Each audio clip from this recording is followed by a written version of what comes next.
Good evening, everyone. I call to order the meeting of the San Francisco Elections Commission. Today is Wednesday, April 19th, 2017, and the time is now 6:06 p.m. I am President Jordan. Secretary Chiang, can you take the roll? Commissioner Donaldson. President Jordan. Here. Here. Commissioner Young. Here. Commissioner Moby is not arrived yet. Commissioner Rowe. Commissioner Rowe is not here. Vice President Harris. Here. Commissioner Stefan. Here. So Commissioner Rowe, she has an excused absence today due to traveling, and Commissioner Donaldson and Commissioner Moby, our new commissioner, are stuck in traffic right now, so they're expected later.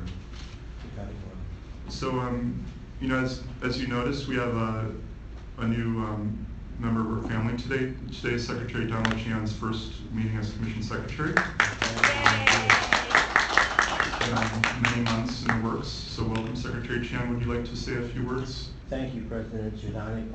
I just wanted to say thank you to the commissioners for giving me the opportunity to work with them on this very important aspect of the city's work and future. I will do my best to serve you at whatever you need to maintain order and move forward with your work. Thank you again. Oh, and also for the public, if you'd like your names reflected correctly, please sign in. Okay, thank you, Secretary Chiang. So, next agenda item. Item number 2, general public comment. Public comment on any issue within the Election Commission's general jurisdiction that is not covered by another item on this agenda. Okay, members of the public, I want to remind you that this item is not for internet voting or open source voting. You'll have an opportunity to comment on those later. So this is for other topics. So, are there anyone who would like to speak? Okay, seeing none, let's move on to the next agenda item. Item number 3, internet voting. Discussion and possible action regarding voting over the internet, including by email in California Assembly Bill 1403, military and overseas voters, return to ballot by email. Okay, thank you. So this item, just want to kind of set the stage a little bit. We previously discussed this as a commission a little over a year ago in our March meeting in 2016, and we had Dr. Barbara Simons give a brief presentation. And if people remember, we were not able to take a position on internet voting at that time because there were a few ballot measures circulating at the state level. And since then, those have expired, and we now have an opportunity to revisit this. And Commissioner Donaldson was originally going to introduce this item, but since he's not here today, I will kind of introduce it. So we have a draft resolution that is a part of the agenda packet today. It's something that our guest speaker, Jim Soper, put together, and that Commissioner Donaldson and I kind of fine-tuned. And let's see, so that's there. And I also want to thank Jim Soper for spearheading this and also for doggedly encouraging us to take this up again. I really appreciate that. So what I will do is we're going to have 2 speakers today. Jim is going to speak for 5 minutes, and then we have another speaker, David Jefferson, who's going to speak for 10 minutes. And I'd like to just briefly introduce Jim. Jim is the co-chair of the Voting Rights Task Force. He was a member of the San Francisco Voting Systems Task Force, and he's currently a software consultant and professional programmer. So thank you, Jim. Thank you for inviting me. I'm going to have to adjust my presentation a bit, but first I want to set the scene of sorts. The Voting Rights Task Force, of which we have a couple members there here in Meg, along with Verified Voting, have been fighting internet voting for a long time. The longest is Dr. Simons and Dr. Jefferson. But since 2011, there have been now the 5th bill about internet voting. And there were 3 ballot initiatives. They're not going to stop.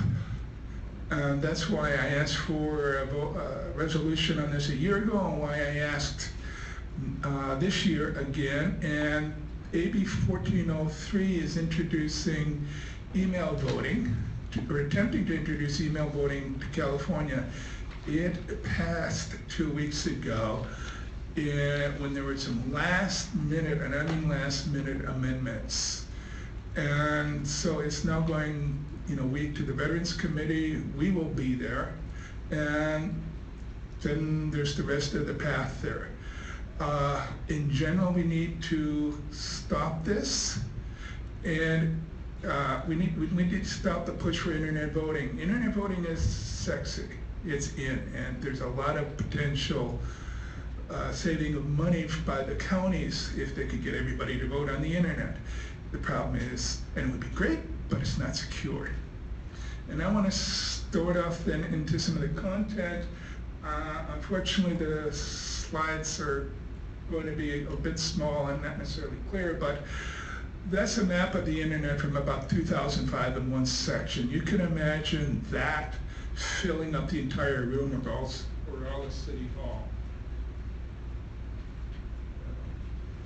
There's something called an advanced persistent threat. This is the NSA's term, which is the dots, the little starburst in the red circle, or think of it as that. This is your nation states, like the United States, Russia, China, that have large groups who are dedicated to hacking into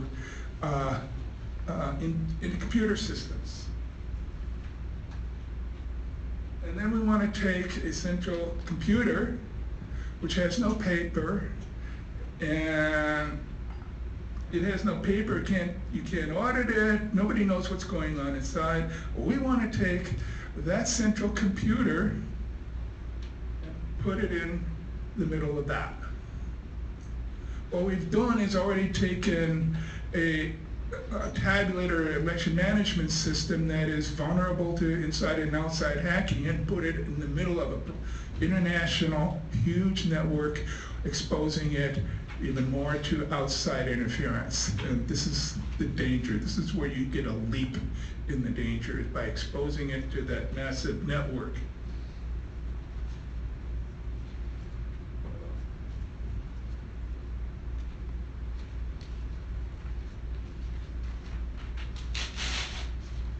So you're putting that in there? This isn't working. Okay. Some other slides. We're going to show you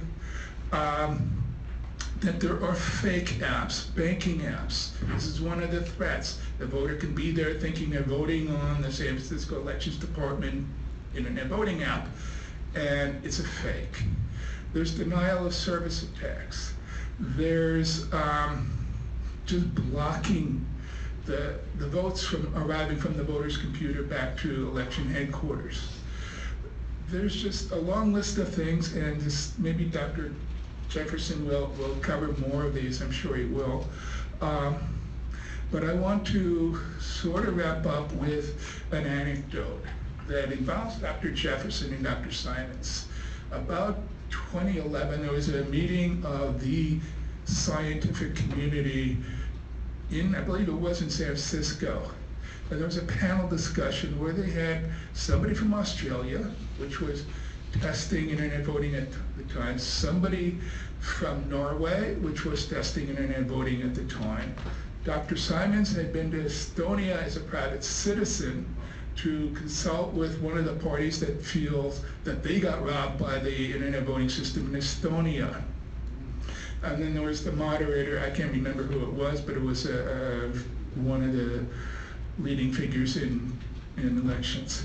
And there's dozens of people in that room, computer technologists. And Dr. Jefferson asked, is there anybody on the panel?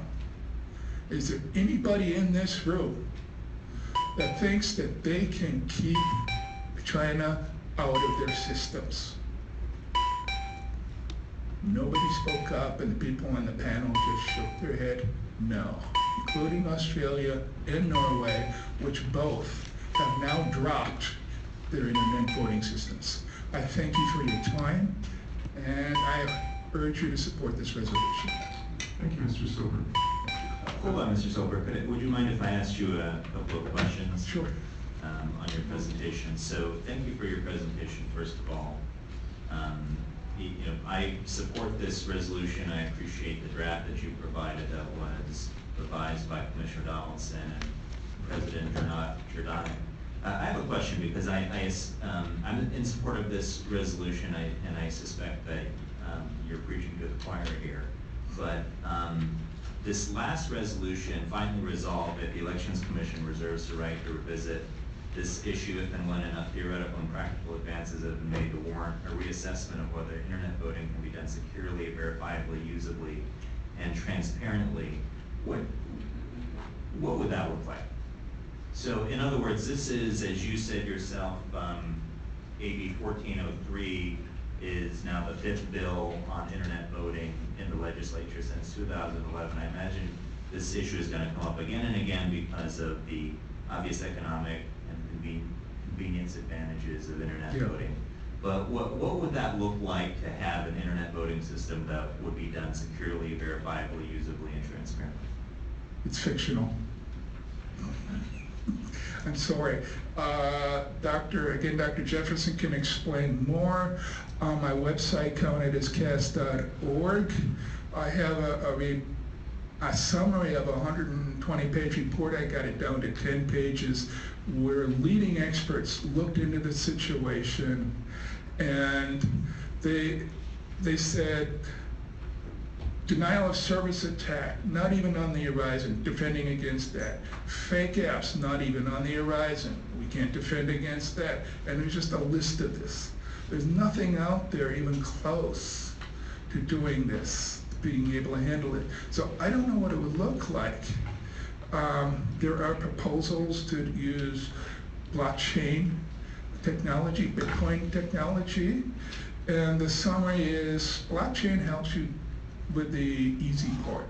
It doesn't handle denial of service attacks, it doesn't handle fake apps, et cetera, et cetera.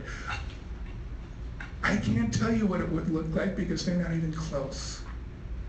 So I think it's going to be at least 10, 20 years before somebody is, they may come back next year and try to get this reversed, but it's going to be at least 10, 20 years before they even start to talk about doing this. The research is continuing. And there have been pilot projects, but both Norway and Australia said, no, we tried it, or we don't like it. So it's not out there, and I don't know what it would look like. I have a few other questions. First, again, thank you for your presentation. Elections isn't just about voting. Our purview isn't just about casting the ballot. It's also about the voter registration systems, the CalVoter systems, and obviously we do use the internet in the elections department. Are there any parts of the election system as a whole which you think is permissible to use on the internet, such as a voter registration system? I do know that CalVoter is obviously integrated across the state. Is this a danger, or is this just a necessary evil because trying to tabulate that many voter registrations across the state would be otherwise impossible? Or could you give us any other insight, since it looks like on all fronts we're going to have internet being pushed on all aspects of elections?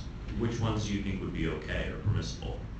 All right, first of all, that to answer part of the question, Arizona got hacked. The Illinois voter registration database got hacked. And this is little known, but Riverside County did too. And I think much more than that, if you look at the chaos across the country of people showing up to vote and finding out that they weren't registered to vote, or gee, you're registered for the Peace and Freedom Party, and the person says, I've been coming here for 20 years, what's the Peace and Freedom Party? Kind of thing. So there's a real danger there, and I don't know what they're going to do. And I saw this coming 10 years ago, and I'm sure Dr. Jefferson and Dr. Simon saw this coming a long time ago. And it's only now that it's coming online. I mean, there's a real danger there. What is okay? For the moment, getting information about the issues and the candidates, great.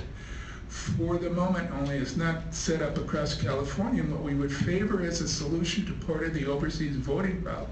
And by the way, I lived overseas for 17 years. I know what that's like.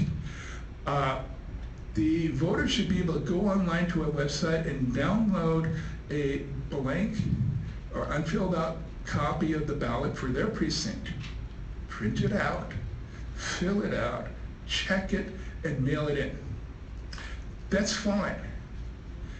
It's the votes that should not go across, the actual votes that should not go across the internet, but getting the blank ballot, that's good, and we support that. Getting information about the candidates, we support that. Let's see what happens with the voter registration databases. They've been hacked, they were hacked last year. I don't know what's going to happen in the future, but okay, let's see what happens. That would be my response.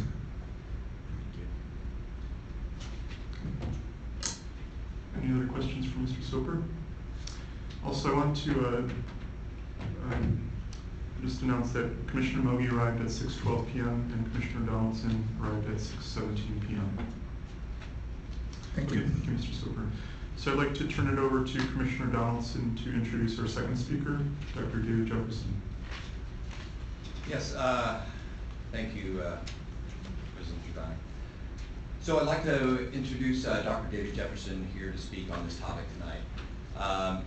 Dr. Jefferson received his PhD in computer science from Carnegie Mellon University in 1980 and was a computer science professor at both USC and then followed by UCLA.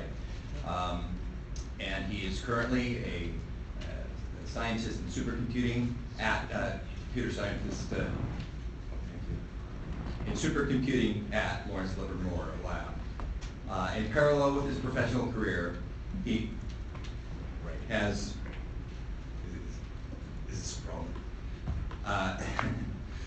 in parallel with his professional career, he's spent about 20 years working on elections technology issues and gained international recognition as an elections technology and voting systems expert. Dr. Jefferson is also a longtime member and former chair of the California Voter Foundation and Verified Voting, two nonprofits focused on election technology and voting. He's worked through the years for nearly 25 years with virtually every Secretary of State, starting in 1994 with the California Voting Project to provide government or to provide voting information to voters, both pre and post-election. In 1999, he chaired technical task force for the Secretary of State, Bill Jones, on internet voting. In 2007, he chaired a committee that worked in parallel with the top-to-bottom review on election audit standards, producing the first comprehensive election audit standards in the country. Finally, he provided commentary and feedback on an effort to look at internet voting standards and assess the possibility and feasibility of internet voting, led by what was then the Overseas Voting Foundation, now the U.S. Voting Foundation, and provided comments and his concerns about security, verifiability, and auditability on voting over the internet. With that introduction, I'd like to welcome Dr. Jefferson to provide his comments and considerations for this resolution. Thank you, Dr. Jefferson. Thank you. Thank you very much. So I really appreciate the opportunity to talk to you today about this resolution. I have read it, and the resolution sets out in its whereas clause as a pretty good case against internet voting in California, in the United States, and for that matter in any democracy in the world. So I'll be happy to later take questions about any of the clauses in the resolution that you have questions about, but I didn't have anything to do with writing it, but I liked it. I'm here as a computer scientist primarily, and I want to talk about the technical threats and the reasons why we believe that internet voting is not something we want to introduce in California or the United States. Internet voting is the transmission of voted ballots over the internet, and it's an extremely dangerous practice, so dangerous that I consider it a threat to national security. There are an immense number of ways that an attacker, either an insider, a domestic attacker, or a foreign attacker, might compromise an online election. And I'm going to talk about some of those ways in a couple of minutes. But we have to understand that, and what I'm going to say applies to, in most cases, to any internet voting system, not any particular one, but all of them together. An attack on an internet voting system is, first of all, likely to be completely undetectable. That is to say, you may not know afterwards that anything happened at all, but the wrong person will be elected or an initiative will be passed or rejected based on votes that were determined by the attacker, and no one ever knows the difference. The winner doesn't know, the loser doesn't know, even the attacker may not know, because there may be multiple attackers whose attacks cancel each other out or are combined. They won't even know. So the undetectability is a fundamental danger that we have to deal with. Sometimes you will detect an attack if it happens, but even then the results are uncorrectable. That is to say, you may know that some votes are phony, some votes were changed, but you don't know how many. You don't know whose votes. You won't have any evidence or any unambiguous evidence to allow you to decide what to do. A court will not know what to do.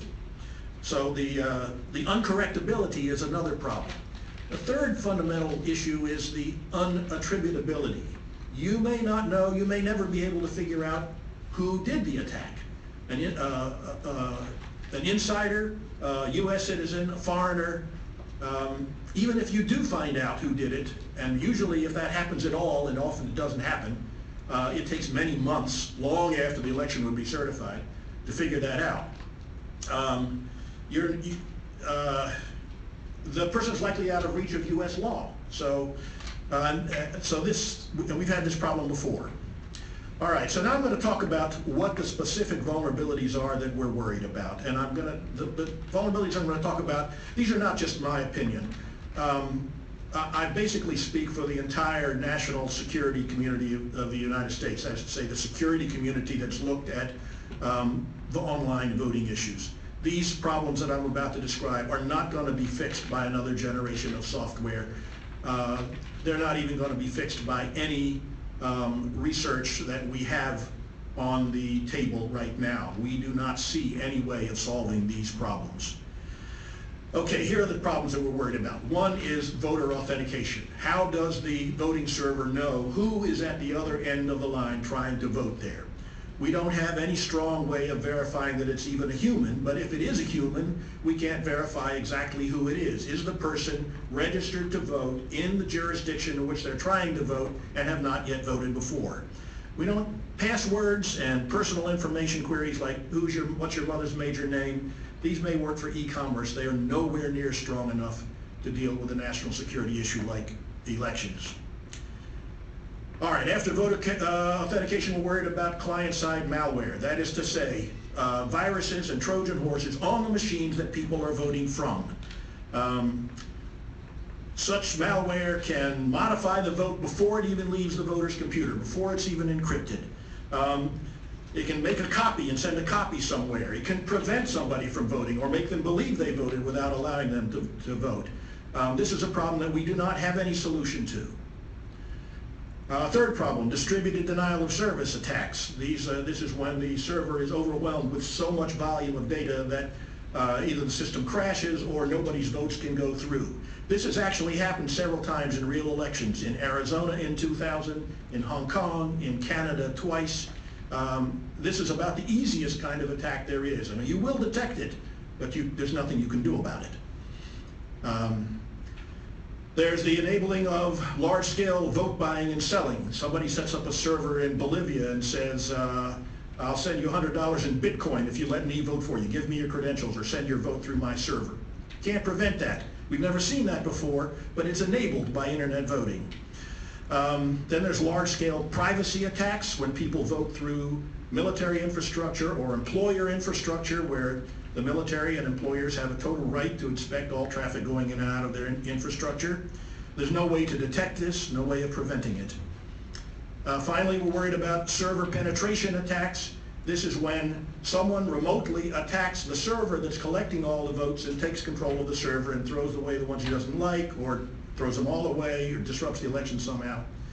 This was actually demonstrated in 2010 in an election held in a mock election held in Washington, D.C., which caused Washington, D.C. to not do this in the real election in 2010. So we don't have any solution to any of these problems, not even on the horizon. No combination of technologies that we see can deal with all of these issues. Among internet voting schemes, email voting is the most dangerous. I want to mention that because AB 1403 is mentioned in this resolution, and it calls for email voting. Email is not even end-to-end encrypted.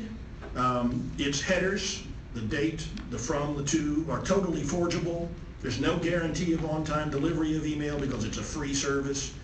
The recent amendments to AB 1403 that were just published yesterday do nothing to allay anybody's reservations about it, and so I've been trying to deal with the Assembly on that bill as well, but since it's mentioned here, I'm glad that that your resolution mentions it.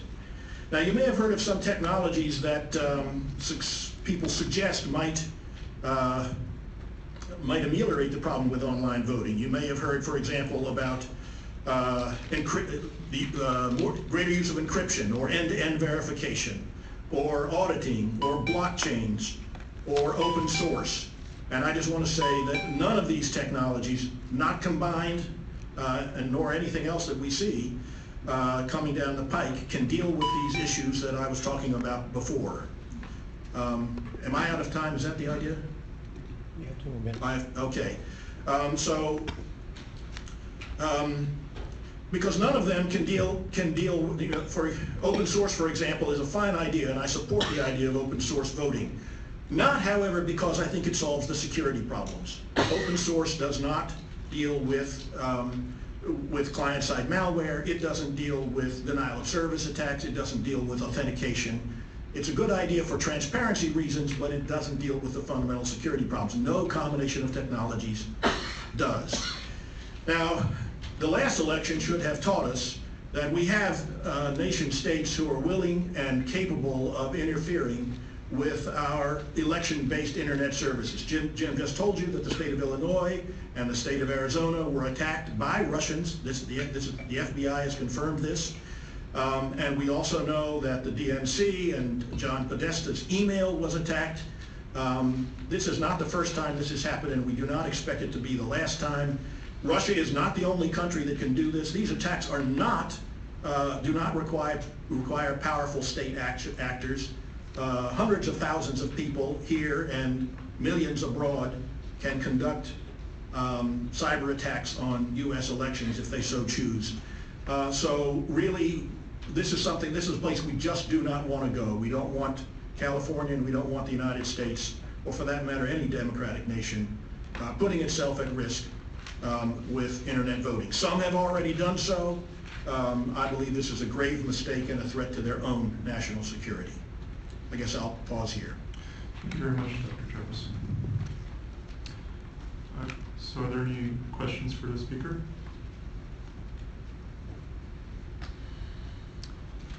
It was very thorough.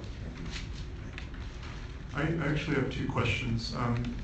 One question is, and this is something that a member of the public raised at a previous meeting, what about countries like Estonia that are using internet voting? Are they just as vulnerable, or why are they? I'm afraid Estonia is terribly vulnerable. It's a matter of national pride that they have built this system. They're sticking with it. I'm afraid they are dead wrong. And Estonia in particular has as a historic national adversary Russia right on its border. Russia, who is a major player in the cyber attack world. Frankly, I think Estonia is crazy to do this. They're a NATO ally. It's actually in our interest to try to talk them out of it, but we've been unsuccessful. Alex Halderman, a professor at the University of Michigan, took a team to Estonia to evaluate their voting system, found all kinds of serious vulnerabilities in it.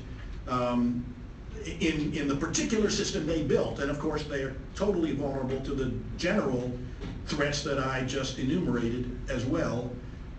Frankly, Estonia would do well to just drop internet voting as a mode. They're a small country anyway, they don't even need it. My last question is, so why does this keep coming up in the state legislature? I mean, why haven't people learned? I mean, especially it seems like the risks are getting even worse. Well, it keeps coming up for a lot of reasons. One is that there's turnover among legislators and election officials, and every new generation has to be, in some sense, re-educated on this issue, because otherwise it's an attractive thing. Public officials want to provide good services and better services and more modern services for their constituents. And if an election official or a Secretary of State can say, well, you know, we now allow people to vote over the internet, and if they actually believe that this is secure, then they believe they're doing a service for their constituents. There's a special attention that has been paid in the last few years to our overseas voters and military, and there's federal law bearing on that issue. And a lot of people want to be able to especially say, look, I'm reducing barriers for overseas and military voters. What they usually don't keep up with the facts about that, however, which is that the barriers to overseas and military voting have already been dramatically reduced. We now have the 45-day window during which absentee ballots have to be available. We have the 3-day grace period in California for absentee ballots arriving after Election Day. We have the ability to download blank ballots, so you don't even have to deal with mail delays for requesting or receiving a blank ballot. Really, from anywhere on Earth now, if you're not in a submarine and you're not on the space station, you ought to be able to put an absentee ballot in an envelope, and in that 48-day period, get it back here and not have your ballot at risk for over email or fax or any other electronic means, but have a nice auditable paper ballot. That would be the ideal. Thank you, Dr. Jefferson. I do have a question. One about the draft resolution. I know you didn't have a hand in drafting it, but you've read it. So first, is there, a resolution is what it is. I mean, it's 5 pieces of paper with 4 pages of whereas clauses and a resolution. So it's going to have the effect that it does, but within the 4 corners of this document, are there things that you would revise or supplement to drive the point home, make it more persuasive to whoever might be reading this? Second, outside of a resolution, this commission has certain jurisdiction. It's limited. Is there anything else within the jurisdiction of this commission that you recommend?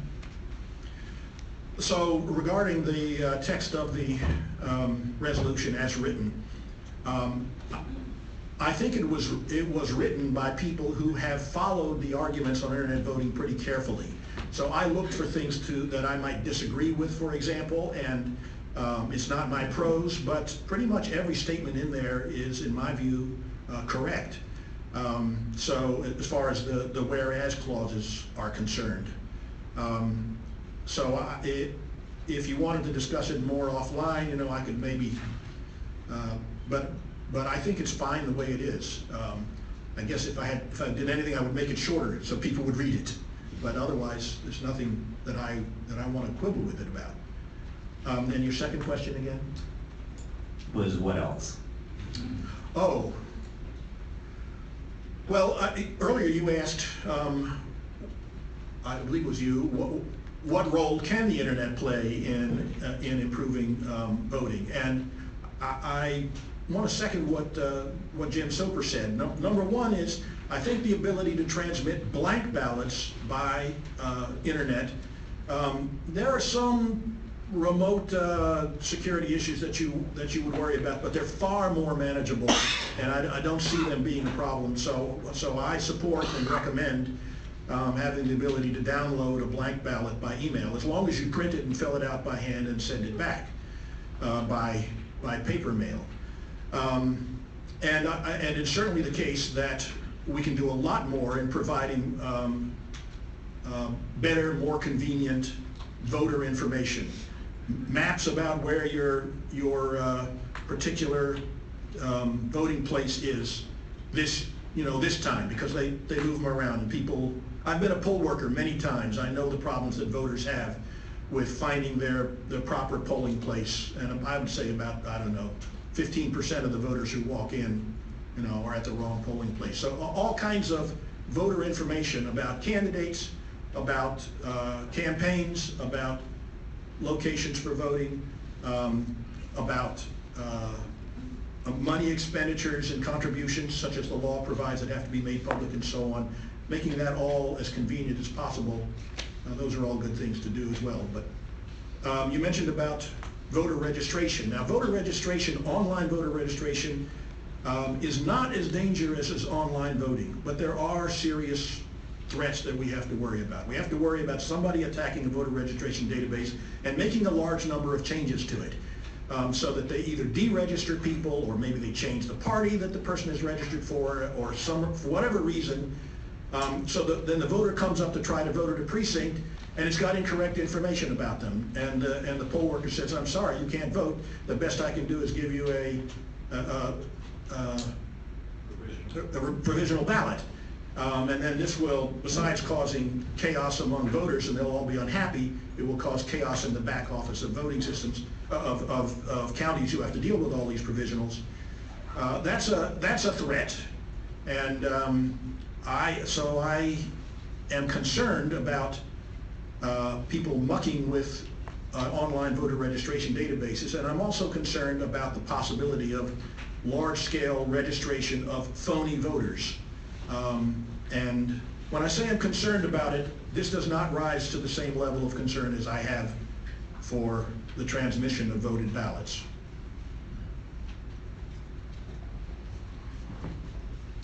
I do have another question. You already said, Commissioner Zhang did point out, like, why does this keep coming up?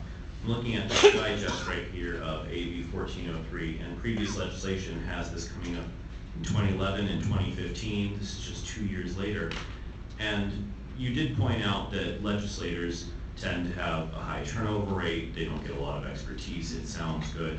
But is there anything else in the actual threat? There is a whole section under number 4, and I'm unsure, have you actually had access to this? Or 1403?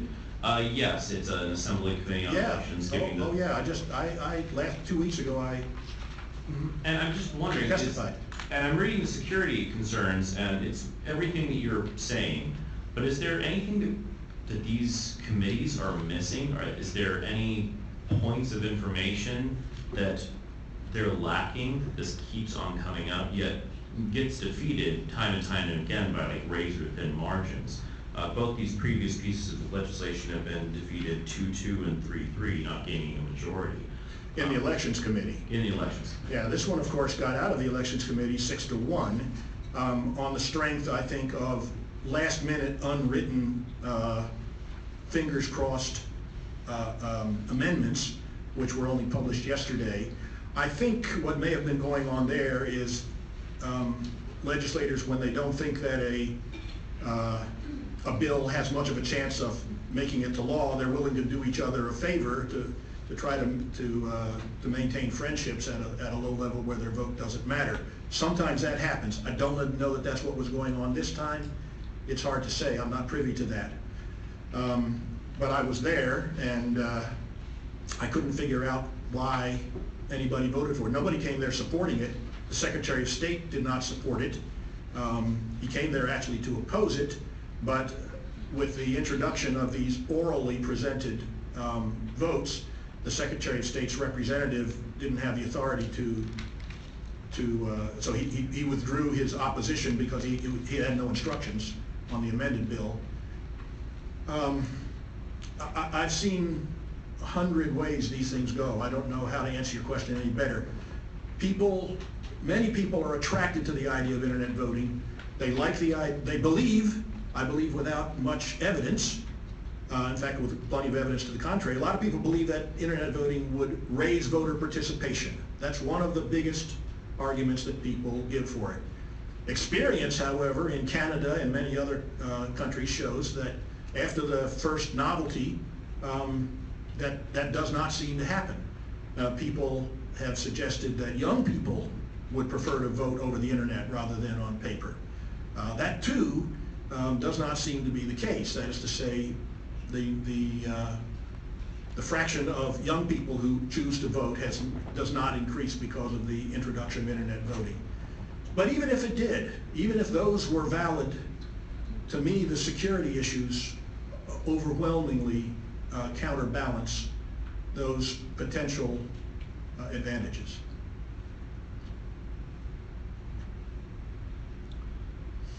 Okay, further questions? Thank you all very much. Thank you very much, Dr. Jefferson. So, commissioners, we can discuss a little bit further, or we can go right into public comments. I think in addition to voting on the resolution, I could see us also voting to take a stance on this assembly bill specifically. But any discussion before we move into public comment? Okay, so let's open it up to public comment on internet voting.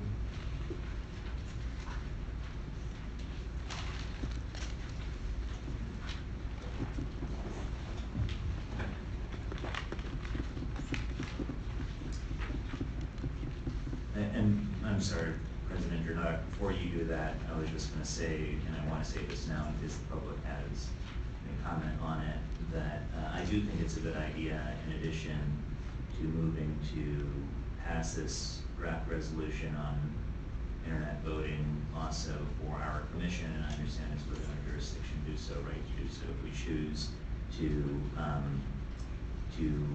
oppose California Assembly Bill 1403. Deputy City Attorney White, we can do that, right? Okay. Good evening, Commissioners. President Jerdonic. My name is Mike Murphy, and I represent the San Francisco Green Party, and I'm also on the coordinating committee of the California State Green Party. We'd like to congratulate you on taking a stance on the internet voting issue, and would encourage you to oppose internet voting. Young Greens as well of the U.S., a large group of Greens under 35 also oppose internet voting. The internet for use in our election system arguably should be, and is used for voter registration, for non-binding polls on public policy, in order to encourage engagement in the democratic process. Also for open sourcing ideas for better governance, such as is used in Iceland. Personally, in terms of internet voting, I think I would rather wait for cat suffrage, because the internet is for cats, and let's keep it as an attempt to go to a more verifiable voting system. And also, I will also applaud your efforts in advance of the next public comment on open source voting, an issue which is very important to Green Party members. Thank you very much for your work on it. Thank you, Mr. Murphy. Any other members of the public?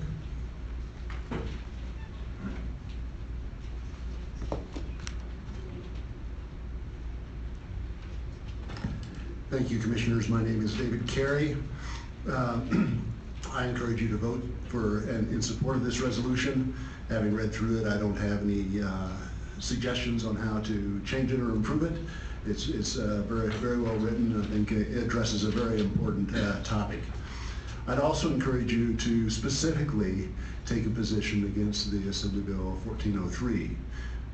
One of my complaints about 1403 is if you look at the areas of the election code that it's changing, it doesn't change the thing that really needs to be changed, which is taking away particularly military members' right to a private ballot.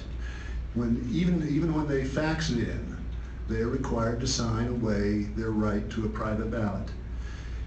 It's amazing. For me, it's a little bit of I think it's important that military members be able to exercise their right to vote. But it seems to me a little bit of a misplaced priority. The Department of Defense will spill millions and millions of dollars developing missiles to send bombs halfway around the world in a few hours at hypersonic speeds, but they do not spend very modest amounts of money to speed up their mail for prioritized mailing of ballots from around the world so they can be reached local election office within a week or so. And that's where we really ought to be doing is making sure that the mail-in ballot can be mailed in for military members around the world. Thank you very much. Thank you, Mr. Curry.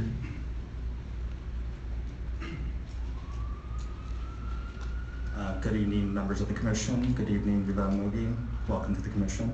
My name is Pedro Hernandez. I'm the Deputy Director of Fairville, California.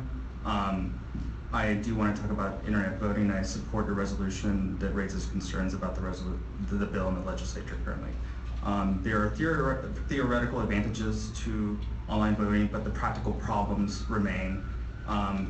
There are reasons to hesitate that are very strong, and without further evidence, it's really important to not hesitate and rush into something that could create problems for us later on. The electronic vote, by definition, is different than e-commerce because it touches on a fundamental value, and that's our democracy. The fear of manipulated elections is very present. Transparency and safety are unverifiable. Questions about guaranteed ballot secrecy with absolute secrecy is a main concern. The gentleman earlier highlighted the facts that stem out of the DC pilot program. We want to echo those as well. And that was the work of Professor Alex Hallerman and 2 students who in 36 hours found vulnerabilities in the DC voting system and were able to control the server software, including the ability to change and reveal voters' secret ballots. This experience is showing us how dangerous voting systems, internet voting systems can be, even with theoretical advantages. Even if we follow the evolution of internet voting systems, we must listen to the skepticism of the experts. Halderman, for example, says he can't imagine a current system being secure from would-be hackers. And it's our position that we're clearly not ready for this in the United States. Thank you. Thank you, Mr. Hernandez.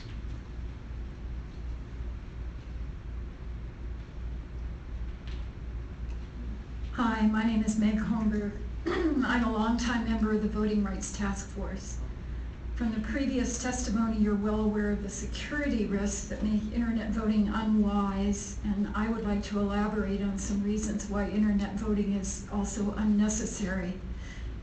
Previous speakers have talked about the situation of military and overseas voters, and in my experience in following this issue for the past 5 years, most proposals for internet voting focus on military voters, and we're told by proponents of these systems that it's just too difficult for them for military serving abroad to submit their ballots in time for them to be counted.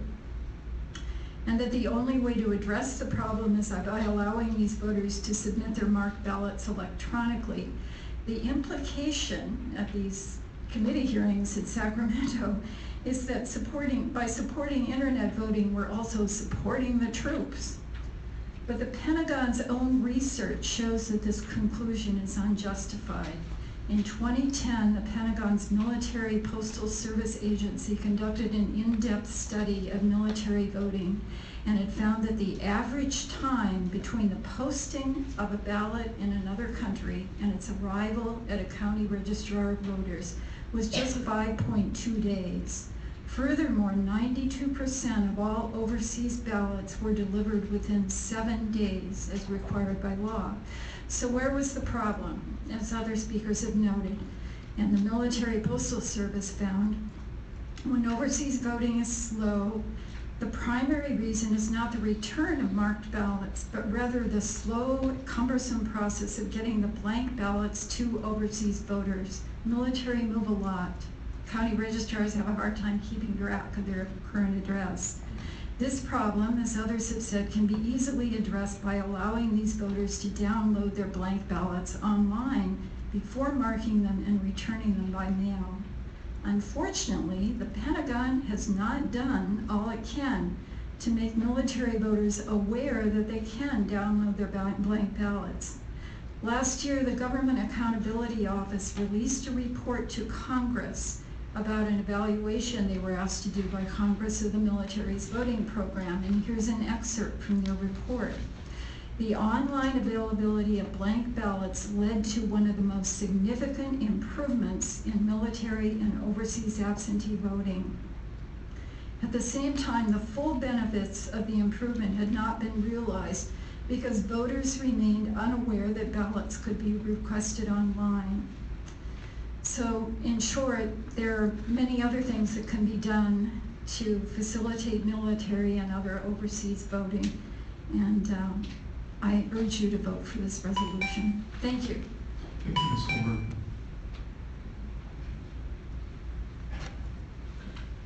Good evening, everyone. My name is Richard Tam. I'm another co-chair of the Voting Rights Task Force, and I'm also a treasurer of the Wellstone Democratic Renewal Club of the East Bay.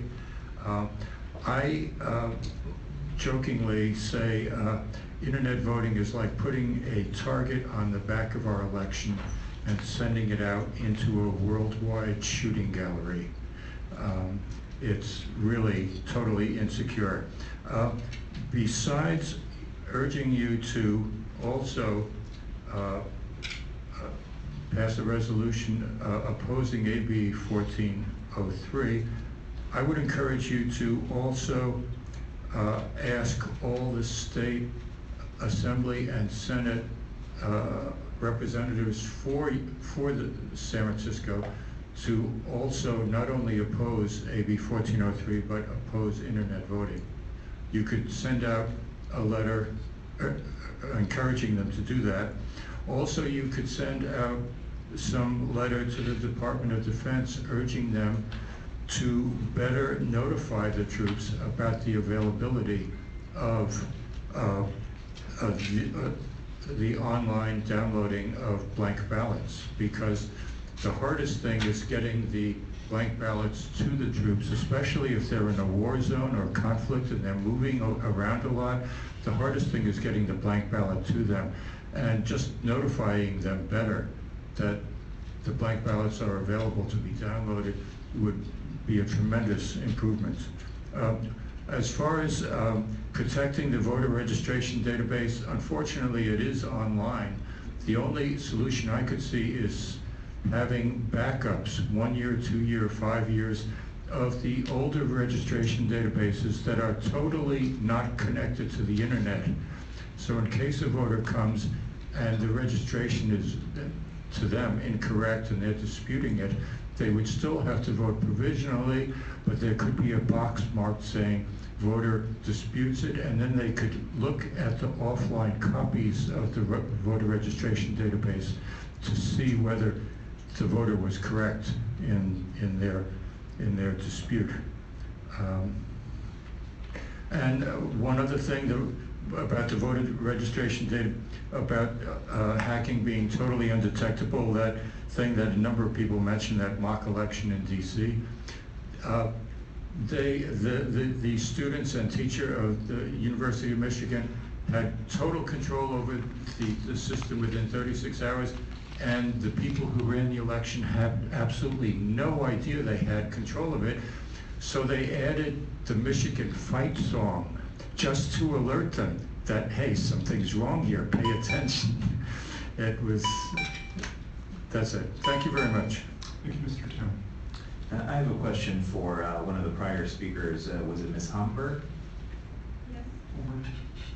Yeah, so one of the, on page 4 of this draft resolution, I'll just read it for you, maybe make it easier. It says, whereas AB 1403, quote, military and overseas voters return the ballot by email represents yet another attempt to introduce internet voting into California's election, semicolon.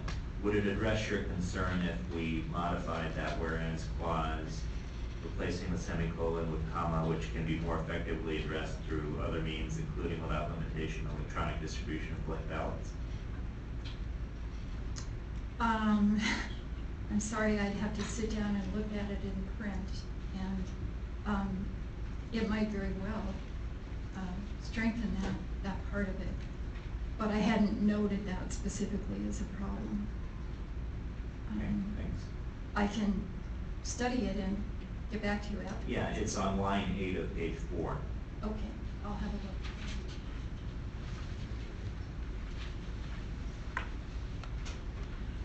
Hi, my name is Sarah Evans. I test routers, and I noticed that in the text there isn't any discussion of the security of the actual sort of pipeline of the internet. It was recently made public that there's a backdoor in Cisco routers, and most of the internet runs on Cisco routers. And I'm assuming that if there's a backdoor in Cisco routers, there's probably a backdoor in Juniper routers as well. My company works for banks and Fortune 500 companies that want to make their LAN secure, so we build more secure versions of what most of the traffic on the internet would run through. And we are not even perfectly secure. So that brings me to a second point, which is we were talking about when would it be appropriate to do internet voting. And I think that putting the phrase critical infrastructure somewhere in the text of the resolution is appropriate, because from everything that I've learned about the internet over time, and as I learn more about how the moneyed interests that are trying to protect themselves behave on the internet, I think that the analogy of the internet being a Wild West where people are staking out territory using money and resources is pretty reasonable. And unless we have the full weight of the United States government committed to protecting the voter, I don't think that that would be a responsible decision, even if we felt very secure in the technology. Also, about the issue of this constantly coming up over and over again, I noticed that Mr. Obernolte studied computer science at Caltech, so I assume that this was not proposed out of ignorance, but because I assume it's politically expedient to offer convenience to the military, which makes me think that it would be appropriate somewhere in the text to note that there's something sort of tragically ironic about compromising the core of our democracy in the name of offering a convenience to people who have intentionally and knowingly given up all convenience in order to protect that democracy. Thank you. Thank you, Ms. Evans.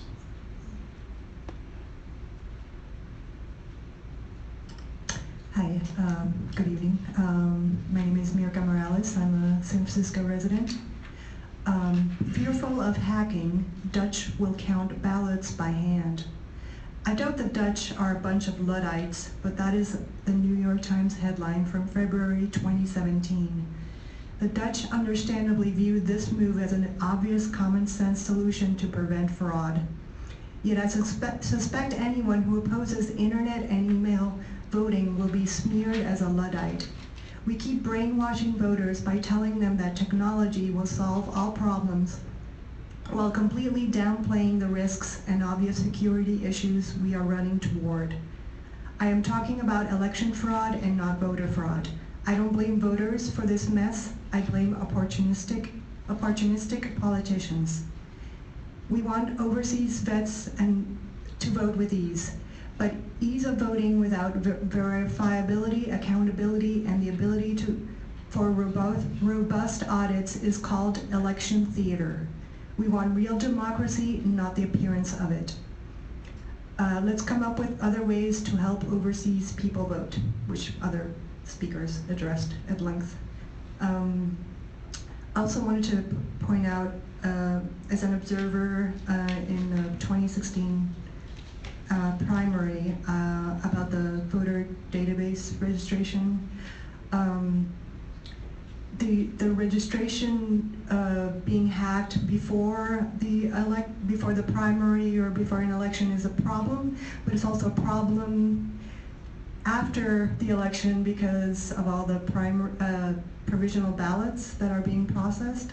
So somebody casts a provisional ballot and then the database is hacked while those ballots are being processed, and somebody changes their registration, that provisional ballot will be rejected. So I also wanted to point that out in case it's not obvious that it's a problem after the election, or the period of 2-3 weeks after the election.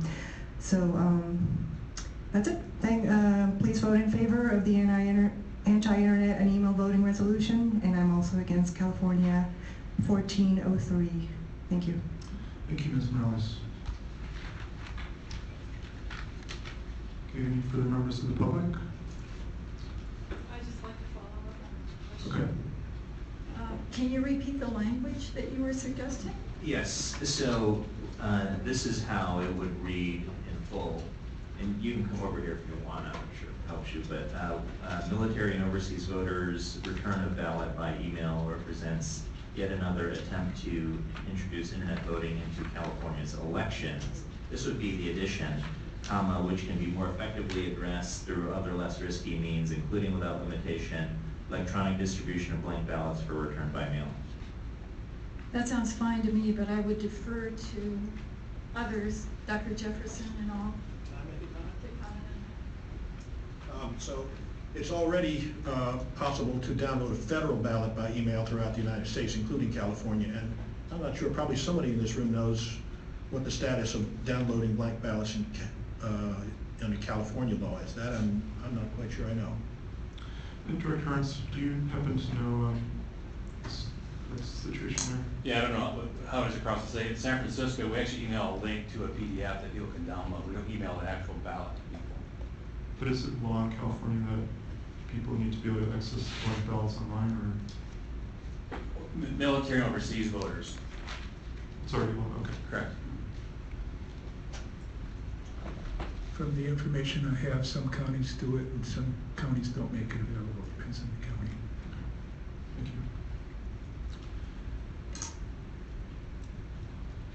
you. Okay, okay, seeing no further members of the public, so Commissioner discussion. I have Oh, I'm sorry. Sorry, I was back there. I'm Barbara Simons. I am Harry Reid's appointee to the Board of Advisors of the U.S. Election Systems Commission and a San Francisco resident. And I want to say how pleased I am to be back here talking to you guys again. And thank you for the great work you're doing. I just thought I would mention a couple of things that have come up. We were talking about military voters. The MOVE Act is what was passed that requires states to provide online copies of blank ballots at least 45 days in advance. And from military overseas, free priority mail is provided already. That's in the MOVE Act. So they do get their ballots back quickly. I just thought I would make that point. Estonia was also mentioned, and I had the pleasure of going to Estonia as a guest of the second largest party of Estonia. The reason they invited me is that they felt their elections were being rigged because they did much worse over the internet than they did on paper ballots.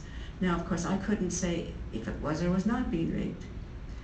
I mention that only to point out that it's very unhealthy for democracy for people to think that their election is being rigged. And the second largest party in Estonia was of that opinion. That's really not a good thing. Finally, I just want to mention that the government of Canada had a parliamentary committee that looked into internet voting. They very recently came out with their decision to not have internet voting for federal elections.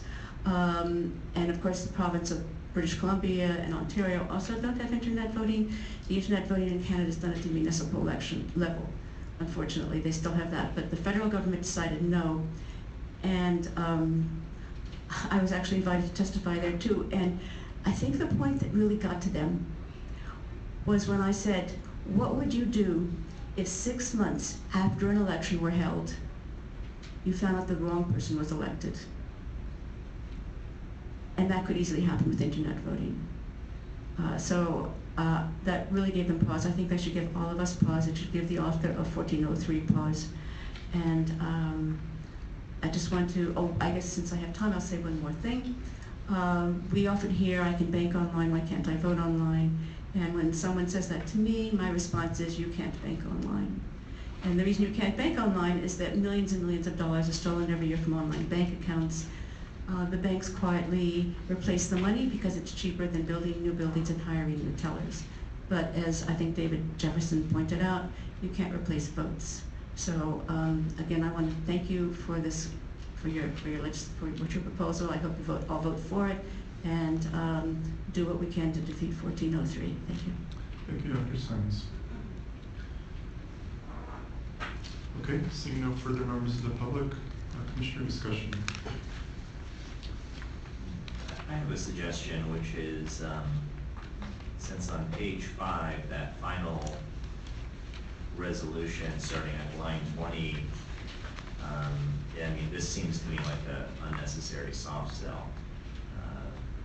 You know, kind of meaningless language surplusage, because the Elections Commission, as far as I know, always reserves the right to revisit issues in the future.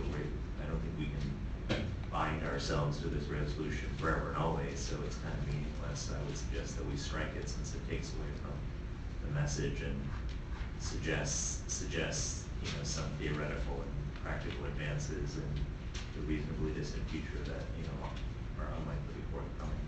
So with that strike, I would propose passing this resolution. Okay. I would second that amendment. Okay, so, yeah, that's fine with me to remove that. Would you like to, did you make a motion to adopt this resolution? Is that So- with that amendment? Okay. And Commissioner Paris, is that a second, or? Yes, sorry, I thought that was a movement first. Okay.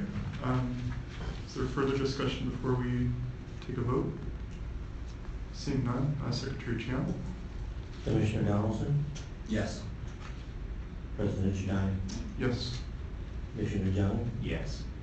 Commissioner Rowe is absent, Vice President Paris, Yes. Commissioner Savant, Yes. Commissioner Moji. Yes. You have 6 yeses and 1 absent. Okay, so the motion passes unanimously. I have one further related motion, if I may, which is to empower our president or his designee to publicly oppose AB 1403 and related laws supporting internet voting. Okay. Is this an amendment to be added to this? No. Yes. Any second? I second that motion. I just have a question about procedure. If we have already voted to amend this, is this not on the table and needs to be taken care of first? Or am I So mistaken? are you referring to the second motion you made? or- Yes. Well, that was this is a separate topic. Okay. Okay, so any discussion on the motion? Okay, seeing none, Secretary Chiang? Commissioner Donaldson, Yes. President Giordano, Yes. Commissioner Young, Yes. Commissioner, Vice President Paris, Yes. Commissioner Yes. Savant, Yes. Commissioner Moji, Yes. 6-0. Okay, so the motion passes unanimously. Okay, are there any further comments before we move on to the next agenda item? Okay, so what I will do is I will communicate our position on the Assembly bill to the appropriate people at the state legislature, and I will also attach the resolution that we passed to the email that I sent them. And does that seem like it suffices for now? Okay. I actually do have one question. It's more of a clarifying question, hopefully for the lawyers and drafters in the room. Since this bill has already been amended in committee, and I did compare the versions, I'm not a lawyer, but it didn't look like anything substantial had been changed. Does this resolution address any kind of changes or amendments? I doubt that this bill 1403 will ever change enough to be acceptable in any way, shape, or form. But are we covered in passing this resolution that it will cover future amendments to the bill? Well, our resolution is that it's the policy of our commission to oppose allowing votes in the United States local, state, and federal election to be cast over the internet, including by email. That's, the whereases do cover AB 1403, but, I mean, that's pretty blanket. Yeah. Just want to double check. Yeah, so there were, just to be clear, there were 2 separate votes. One was to adopt this resolution, the second was a position on that. Okay, so let's move on to the next agenda item. And Secretary Chiang? Agenda item 4, open source voting, discussion and possible action regarding the city and county of San Francisco's open source voting system project. Commissioner report. Okay, and just Commissioner, so you know, I did just kind of Deputy City Attorney's White's opinion to separate the 3 agenda items that are related to open source voting into 3 items, just because they're kind of different topics. So this first item, let's kind of divide it up into Commissioner's reports, and then followed by a report from the Director. So I'll just start this off. I have a number of things to mention since the last meeting. I'll try to go through these quickly because there's a lot of them. But A couple Fridays ago, I spoke at a symposium at Berkeley Law School. There was an event organized by the Election Law Bolt Group there, and I was on a part of a panel discussion with Dean Logan, who's the LA County Registrar, who's also working on an open source system, as well as Charles Bell, who is the co-founder of Startup Policy Lab, and he's the one that's running a conference on May 17th called the Global Election Technology Summit. So I had a chance to talk with Dean Logan. This is the first time I had a chance to kind of meet with him. And there's also a video of the panel discussion online. And also Commissioner Donaldson and I met with a staffer for Supervisor Cohen, and they reached out to me to wanted to get an update on the project. So we met with her and to answer her questions. This is the legislative aid. There was also an article in the online magazine called Quartz on Wednesday, April 5th. And the article was generally very well written, and they interviewed me for the article. Although there was one kind of phrase that I didn't quite agree with. They referred to in the headline to our voting system that we're developing, saying it's a hack-proof system, and I think that's not really the right emphasis. And then I also spoke with Travis County Registrar Dana DeBeauvoir, who is also working on an open source system. And we spoke over the phone. She reached out to me, and she just wanted to kind of give me an update on where they were in their process. And right now they're sorting through RFP responses and kind of wrestling with some of the same issues that we're going to be wrestling with in terms of how do they divide up the project into different sub-projects in awarding that RFP. And in terms of the department's job posting that went up recently, I noticed on Twitter there was a tweet that retweeted one of the department's announcements about it. It's already had 42 retweets, which is a very high number for compared to the other open source voting posts I've seen. So it seems like it's getting a lot of publicity. And another thing, so U.S. Senator Dianne Feinstein had a town hall on Monday. And I noticed online that someone had asked in public a question to her about open source voting, and she said that she wasn't aware of the topic, but she's going to be looking into it. So that was quite impressive to get a response from her on that topic. And then lastly, I have an invitation to speak with the San Francisco Green Party to educate them about open source voting. One of this, Mr. Murphy invited me, so I'm going to be educating them about the topic. So that's all I have to report. Anyone else?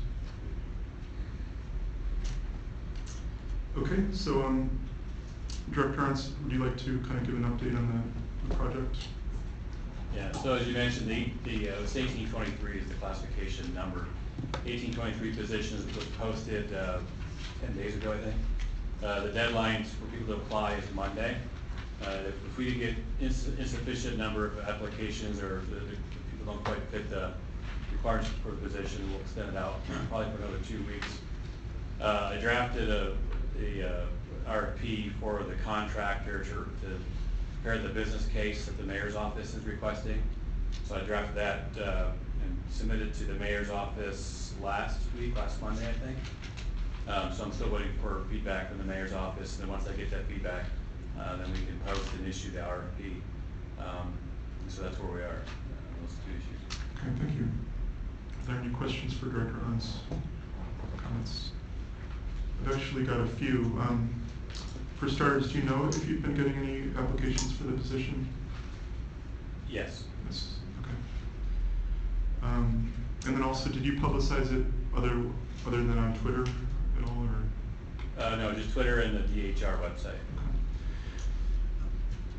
Yes, Director Arntz, I was just wondering, it says replacement voting system as the project lead for replacement voting system. I guess the internet voting system would be, in fact, a replacement voting system, but wondering the choice of words as opposed to internet, open source voting project or open source voting system project.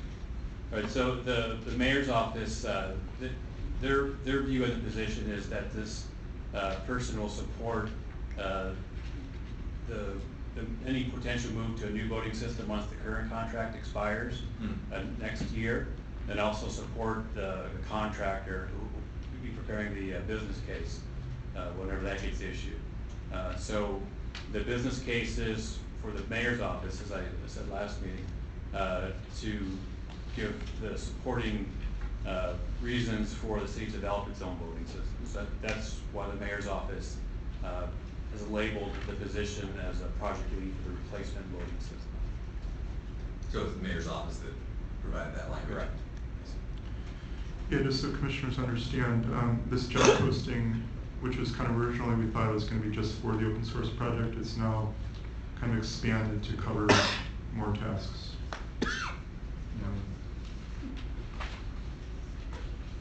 And then the job posting is part of the agenda packet if you'd like to read the language. Oh, actually, I have a question related to that, and this is a concern that a member of the public brought to me. And one of the concerns was because the responsibilities are expanded beyond just the open source project, but this is being funded from money that was allocated towards the open source project. It seems like it's kind of, the fund is being used for a different purpose, and I was wondering if you could maybe comment on that. Yeah, I guess, you mentioned that previously. I didn't realize that you mentioned to me. The position is geared to support the development. One, the preparation of the business case for the mayor's office, and then anything that would take place after the business case, this position would support those efforts. So, I guess in a matter of a few months, some work would be done under the $300,000 that the Committee on Information Technology allocated to specking out the open source system, but still the bulk of the funding will go towards any consideration or work on an open source system. Okay, thank you. And then lastly, can you maybe make a comment about there was a prior meeting we had voted to have the department request $4 million for the project, and can you comment on where in Coit's process that is? Is that this year or next year? Or? Yeah, I'll say it again. When it comes to Coit's process, I'm not an expert, so I cannot speak for Coit. We did ask. On recommendation or request from Commissioner Downson, we actually requested the mayor's office add $4 million for our operating budget for next fiscal year. That was removed, and then I was told that was moved into Coit's potential budget for next fiscal year instead, and that Coit would be the body that would be making recommendations to the mayor's office regarding funding. So it wouldn't come from the department, it would come from Coit. So that's the idea behind that, I guess. But where is in Coit's process, I don't know. I don't know quite how the funding of Coit operates. Yeah, I just meant that it's going to be discussed next year's Coit's hearings as opposed to this year's. Yeah, again, I'm not expert on Coit. I mean, all I know at this point is that I was told that the $4 million that we initially put in the operating budget was moved instead into a Coit bucket. Okay. So. Okay, thank you. It's good news, though. Yeah. Thank you.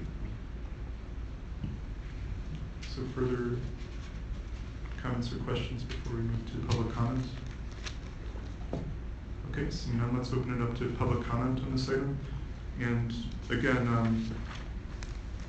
you'll have an opportunity later in the meeting to comment on the advisory committee and on this State Bill 668, so just restrict your comments to other topics within open source voting.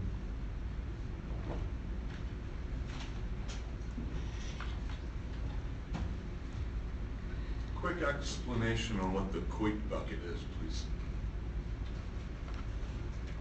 That was just talked about. Okay, it's the Committee on Information Technology. It's a group within San Francisco government that is responsible for overseeing technology projects within the city and how the money will be allocated towards those projects. Thank you. Okay. Thank you, Commissioners. My name is David Carey. I find it really encouraging that we're really seeing some movement now to get this project started, get it staffed, that sort of thing. I did want to just mention one of the kind of the concerns I had. It's not something necessarily to take any action on right away, and that is that this new position in the department is a project lead, not a project manager position. And so the concern is whether it's really at a high enough level in order to really drive this project forward. it may be enough to do the initial report. But and kind of the real test of whether it's enough combined with the external contractor that will supplement that effort will be next year to see whether the project can continue to move forward at a strong pace and not get stalled out while the rest of the department, and particularly the director, gets focused on running elections or other projects. Particularly since this position has been expanded to deal with bringing in the interim voting system. I think it'd be, I know the director hasn't offered a project plan for what's happening between now and January. The commission hasn't asked for one, but it'd be kind of helpful for maybe the rest of us to know kind of what the schedule is for doing an RFP and that sort of thing for bringing in a new interim voting system. Thank you. Okay, thank you, Mr. Curry.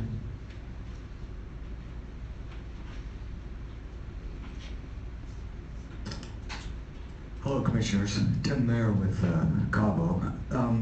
I just wanted to make a few short comments because I'm not sure we're far enough along, and I don't know that we have anybody necessarily at the lead of this project yet. But what I did want to mention was the important part of the open source project that we've been discussing. And those are three fundamental parts, which is community developed, community maintained, and community owned.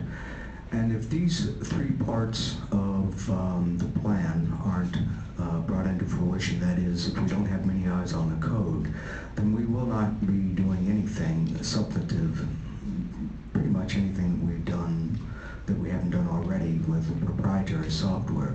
The reason being is that we need the buy-in from a community, not unlike OSI, Open Source Initiative, or any community-based where there's been a tremendous amount of investment from the community, and then of course ownership and maintenance. So I wanted to make sure that idea and those fundamental principles stay at the forefront of whomever it is that you should select to spearhead this project for the city.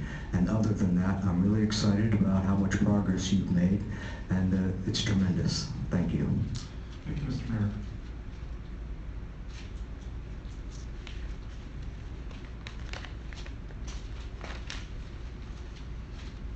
Hello, Commissioners. My name is Brent Turner, also with Cavo. Just wanted to bring up a few points that come to mind hearing about the issue of the funding being used to recruit somebody that will also be dealing with the interim system. Of course, we wanted our timing to be such so that no interim system was necessary, but we didn't move fast enough for that to happen.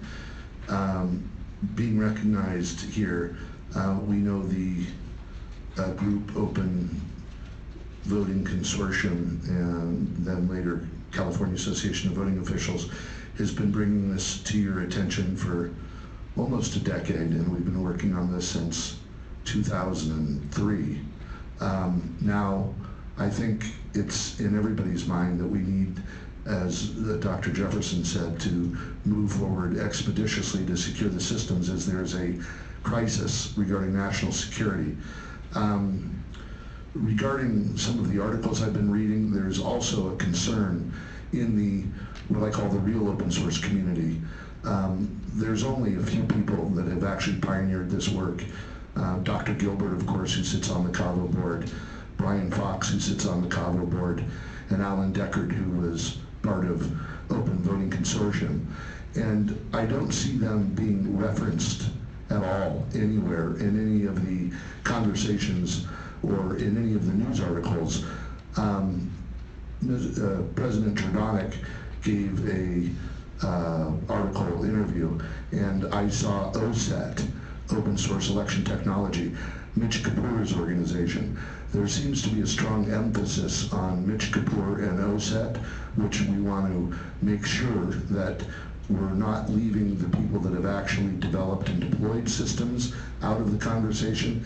So again, I point you to them for some assistance here, because the concern is we're going to get taken down the road that leads back to proprietary with things like new vote licenses.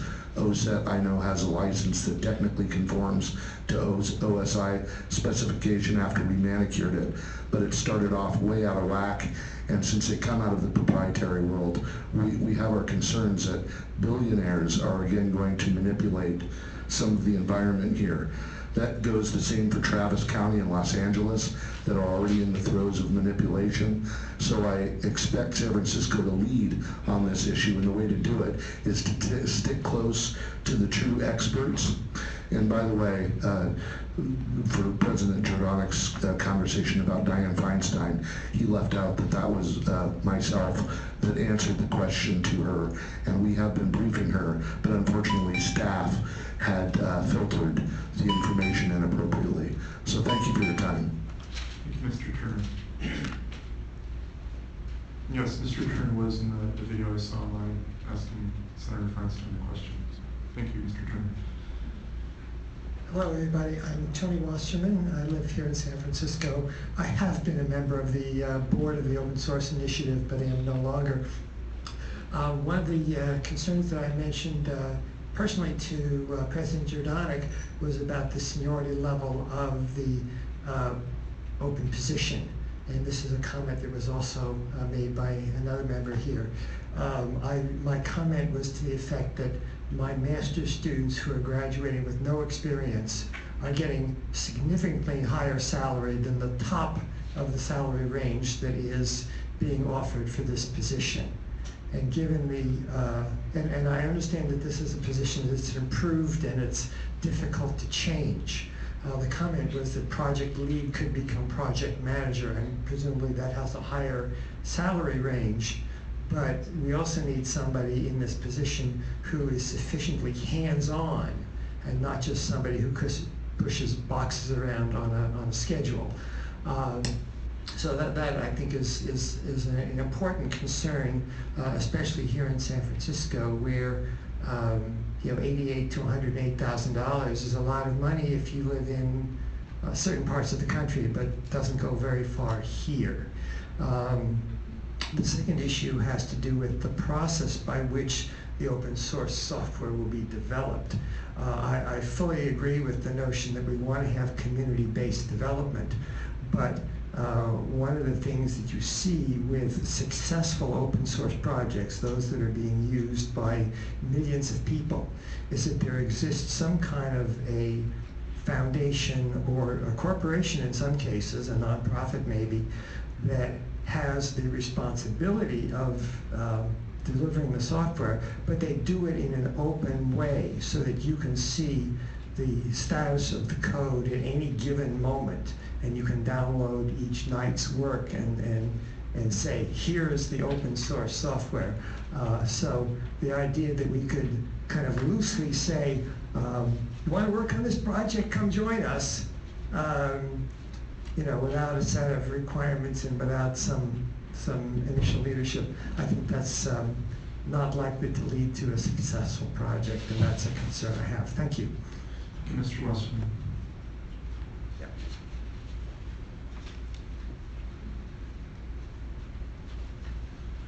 Jim Soper. Briefly, I have worked in the software industry, and I have to second the comment that the salary strikes me as too low, quite a bit too low. When you go on to doing a program manager, at least, it's probably hard to change things now, but you're going to need to offer a lot more money because living expenses in San Francisco are ridiculous. Thank you. Thank you, Mr. Soper.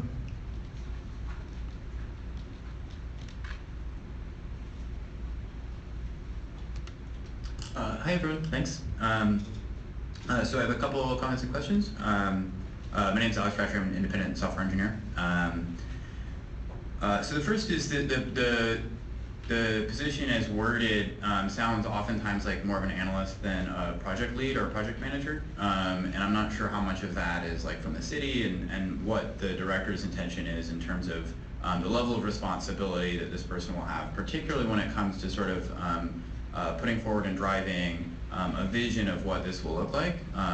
Mostly we've talked about, okay, well, this project should be open source, but we haven't talked much about what the design will be like and what it'll actually do, whether it'll be a drop-in replacement pretty much for our existing system, or whether it'll change the voter interface, whether it'll change or it'll involve a change in the system and how the department does its business. These are really important aspects, and it's relatively unclear whether that would be defined by Director Arnst, whether that would be defined by a third-party proposal through the contract, or whether that would be defined by this role. And if it's this role, again, I would especially strongly echo the concerns on both the phrasing of the job description as it stands, and the salary. Again, it may be too late for that, but something perhaps to keep in mind, and perhaps for Director Arnst to comment on if he thinks that's appropriate, if there's room for that. Secondly, I spoke recently with several people who were involved with the project in LA, and I haven't heard a lot of discussion of that here, so I thought I'd share some of what I found there. First of all, there was really a lot there. Just coming up with the reference design, which is a part of the process that they've completed, so I'm hopeful most people here are aware, was a $15 million project, right? And so we have $150,000, it sounds like, allocated roughly for the equivalent work here, which is 100 times less, right? Which is potentially concerning. The output of that was a 400-page technical design document, significant hardware spec documents, and one of the more significant design and prototype work from IDEO that they've completed, and they've done a number of significant projects with very significant entities. So that's one thing I want to just share. And I've also been informed that LA is very much planning to make both the documents and hopefully also the software open source in some way or another, open to the public. That's not going to be made available yet, but it really should be soon. And I'm hopeful that we're able to leverage that work and either start from their design and only make minimum modifications as necessary, potentially contracting with the original designers who have the context both on California needs, voting systems generally, and that system in particular.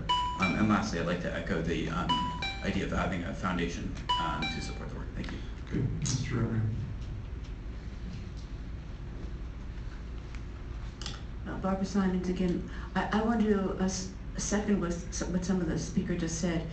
I've actually been wondering why San Francisco has this project, given what's going on in Travis County and LA County, and all of the resources that both of these counties are devoting to their open source projects. I'm a big supporter of open source. I think it's a good thing. It's obviously not a panacea, but it's something we should have for transparency. But would it maybe make sense to think about working with these other two projects and perhaps tweaking it to fit our needs as opposed to starting from scratch? I mean, again, these projects have devoted a lot of money, resources, and time, and I'm just not clear what the motivation is, why we would want to start, from the very beginning. I just don't understand. Maybe somebody could explain that. Thank you, Dr. Simons. Chris is the pioneer of this work. Can I explain it to her? You've already had a chance to speak. Oh, okay.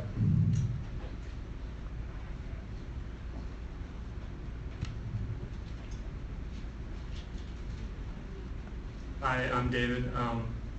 Thanks for having me and thanks for making this available like democracy should be. I was on the LA County team working for IDEO along with Los Angeles and Dean. I think part of this is great, whether it's working with them, and this position is working with them in some portion. But I do think part of this should also be like the team around the person, making sure that there's the support both here and externally for the person, and maybe that could go along with the gentleman's concept of salaries, like encouraging good applicants can also be the people that they're working with. And so I think that could be something that could be more highlighted maybe in this or in conversations with people. But overall, I think this is amazing to see, and LA County would be a great project to talk with, and there's a lot of information there. And as other people have said, it will probably be open source at some point. I'm guessing that's Dean's mission. But it would take work to take that work forward too. So this is great to see and very encouraging. So thanks. Thank you.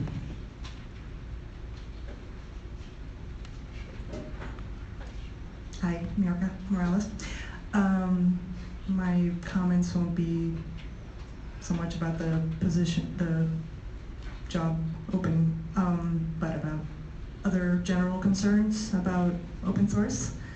I support open source voting because counting our votes with secret proprietary machines and privately controlled voting software is simply unacceptable. I support public ownership of all voting technology as much as this is feasible. We must resist a slippery slope in the definition of a hand-marked, durable paper ballot with this project.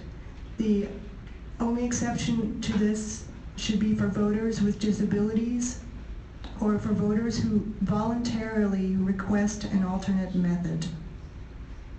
So just as internet email voting is being pushed under the guise of helping vets, I'm equally concerned about the use of accessibility to subvert security in the open source project development.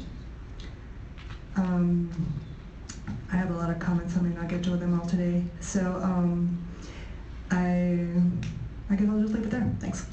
Thank you. Okay, seeing no further members of the public, are there any comments before we move on to the next agenda item? I do have a question for Director Orange just about the salary, and I think that as expressed by the public and having worked down the valley in software for many years, I too see that this salary seems to be would be for a rather junior person, both in experience and subject matter expertise. So, Director Arns, in terms of the evaluation criteria and the quality of the people, or people that are qualified, I should say, that to lead this, do you have concerns? And if you do not find people that you feel could do that, is there an opportunity to perhaps change the job classification for this position?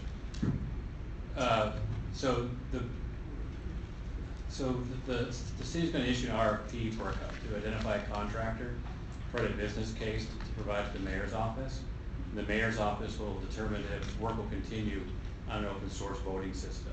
So right now, there's no money allocated to actually developing a voting system. The position, the 1823 position, is to support the department in obtaining a replacement system if we can't continue with the current system after 2018, and also to support this contractor in developing the business case. So this position is not the one, it's not the person that's going to be designing a voting system, setting the specs for the voting system. And so those questions will be more formally answered after the business case is submitted to the mayor's office in January. That was enlightening. Thank you. Not sure if I got to respond after that. It gives me concern that we're kicking the can down the road further in terms of really committing to trying to get something done. The longer we can, the less likely we are to have something. So essentially, well, let me just ask. So is this person expected to have experience in software development, requirements development, those kinds of things, or are they more going to be business analysts? I guess I hadn't read the job post, but maybe you can further explain that. Yeah, so it's a senior administrative analyst. That's the position. Mm-hmm. So it's not a software or technology-based classification. So that's not a requirement to get this position, to acquire this position.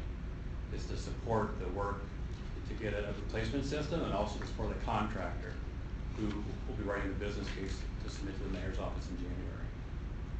And that's all in the job description, everything I'm saying is in the job description. Okay, thank you. I'll make sure you tell. I have one other question, and maybe I did not read this in the job description, or it's just not there.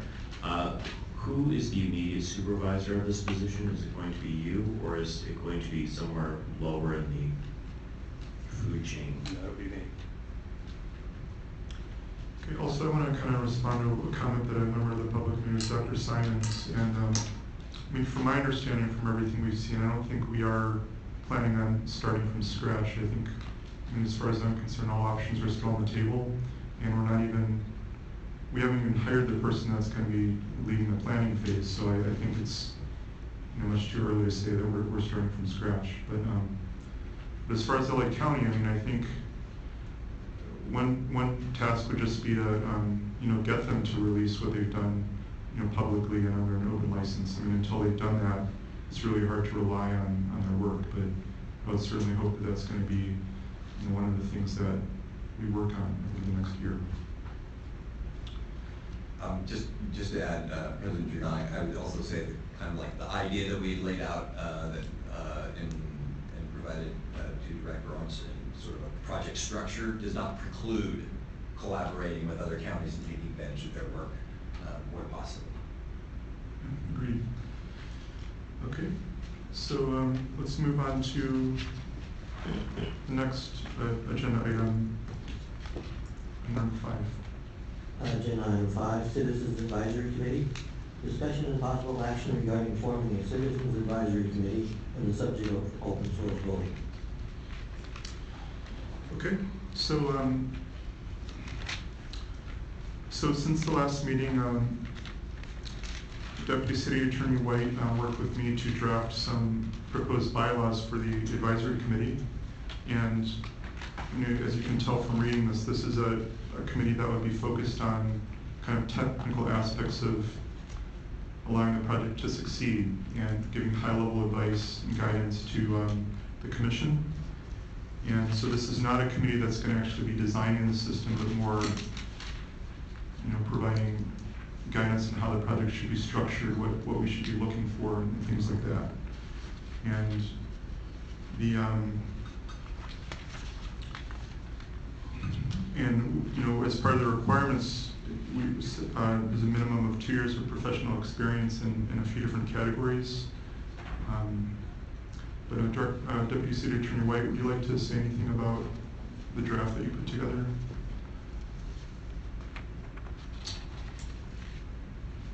I think it kind of speaks for itself. I mean, you know, there are 2 general parts. We have the, you know, the bylaws themselves, and then they incorporate the application. I'm happy to answer, you know, questions that the commission may have. I guess I would just say at a sort of general level, you know, the adoption of these bylaws today, or you know, in the future, would not preclude, you know, the commission from modifying those bylaws in the future with a majority vote. So whatever the commission decides today is not set in stone. They can be modified in the future or today. I do have a question on this, and this is maybe, and here I guess I'm questioning the premise of this technical advisory committee.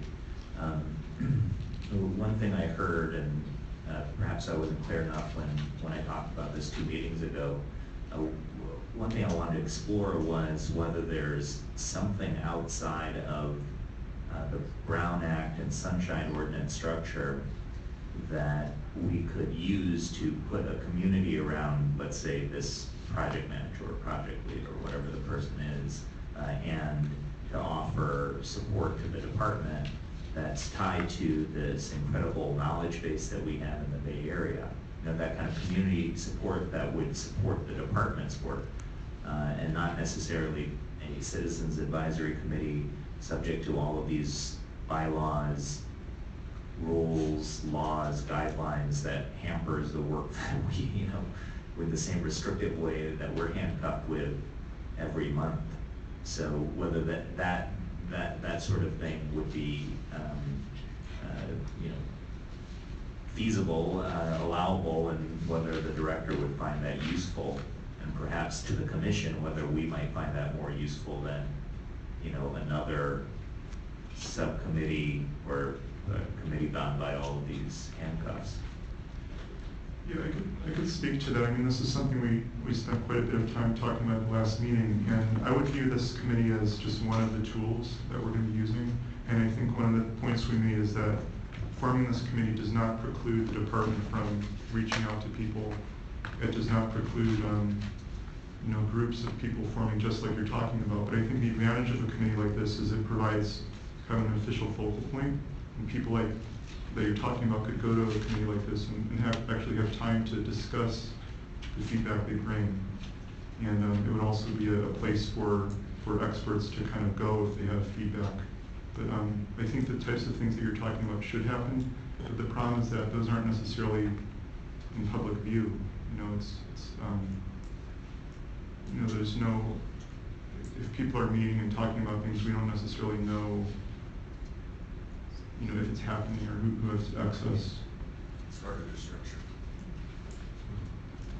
But this is just one tool that we can use. I'm piggybacking off of what Commissioner Jung said, but kind of in a different manner. The things that I am, well, first of all, thank you, Josh White, thank you, President Giordano, for all your hard work on this. There are only two sections that I'm kind of concerned, is kind of a strong word, about the number of members and the kind of members that we're looking for. Under the 4 TAC members, it would not be, of course, one of the commissioners. We're looking at software engineering, hardware engineering, user experience, project management. I kind of feel that's, even though it is broad, hardware engineering is broad, things also such as security, things, it just seems like there's not, it's a very narrow focus, and that fits 4 people, but we have a room right here of people that show up every week that's a dozen or more, many of which have expertise. So I'm thinking, is 4 people too small? If I'm going to go along with Commissioner Jung's idea of having a much larger group of people, when we can leverage a lot of brain talent. 4 seems a bit small for that. I mean, anything over, say, like a dozen, I know is just not functional. 7 seems to work fine. But if we do want a much more focused group than these 5 categories, and only in these 5 categories, 4 is fine. But as Commissioner Jung says, if we do want to leverage more of the community feedback, I think both the requirements are a little too narrow and 4 is a little too small. Well, if I may, I think it's you know, to provide feedback, they don't need to be on the committee. I think, you know, to Commissioner Jung's point, I mean, being on the committee is sort of what ties you up. That's at the point where you're limited in how much you can communicate, who you communicate with. So, and there are many topics to cover with the voting system, including, you know, security and things, but we don't need to have every topic area actually sit on the committee and then be bound by all the restrictions. But I think if we have kind of a small group of people who, you know, to use the phrase used, they know what they don't know, and they could bring these people to the committee, you know, and they could, you know, seek feedback on these different areas as they come up. But in addition, these people would be free to kind of work with the department without the same kinds of restrictions. So, you know, this advisory committee could kind of be a focal point, but in addition, you can have these experts that are kind of more free to be, you know, working more directly with the department should the department choose to, you know, to kind of communicate with them. That's just my own thought. Yeah, if I may add to that, I don't think one precludes the other. I think it is a good idea. We should do whatever we can for community involvement, particularly by expertise and having people outside of this committee and you know, sparking interest, perhaps through this technical advisory committee. You know, I think there's can be a symbiotic relationship there, and this gives a venue that's very specific to the topic. So I think it provides that structure while it could still provide the other thing. Though, I guess I'd like to hear more from Commissioner Jung if he thinks that this would somehow be an impediment.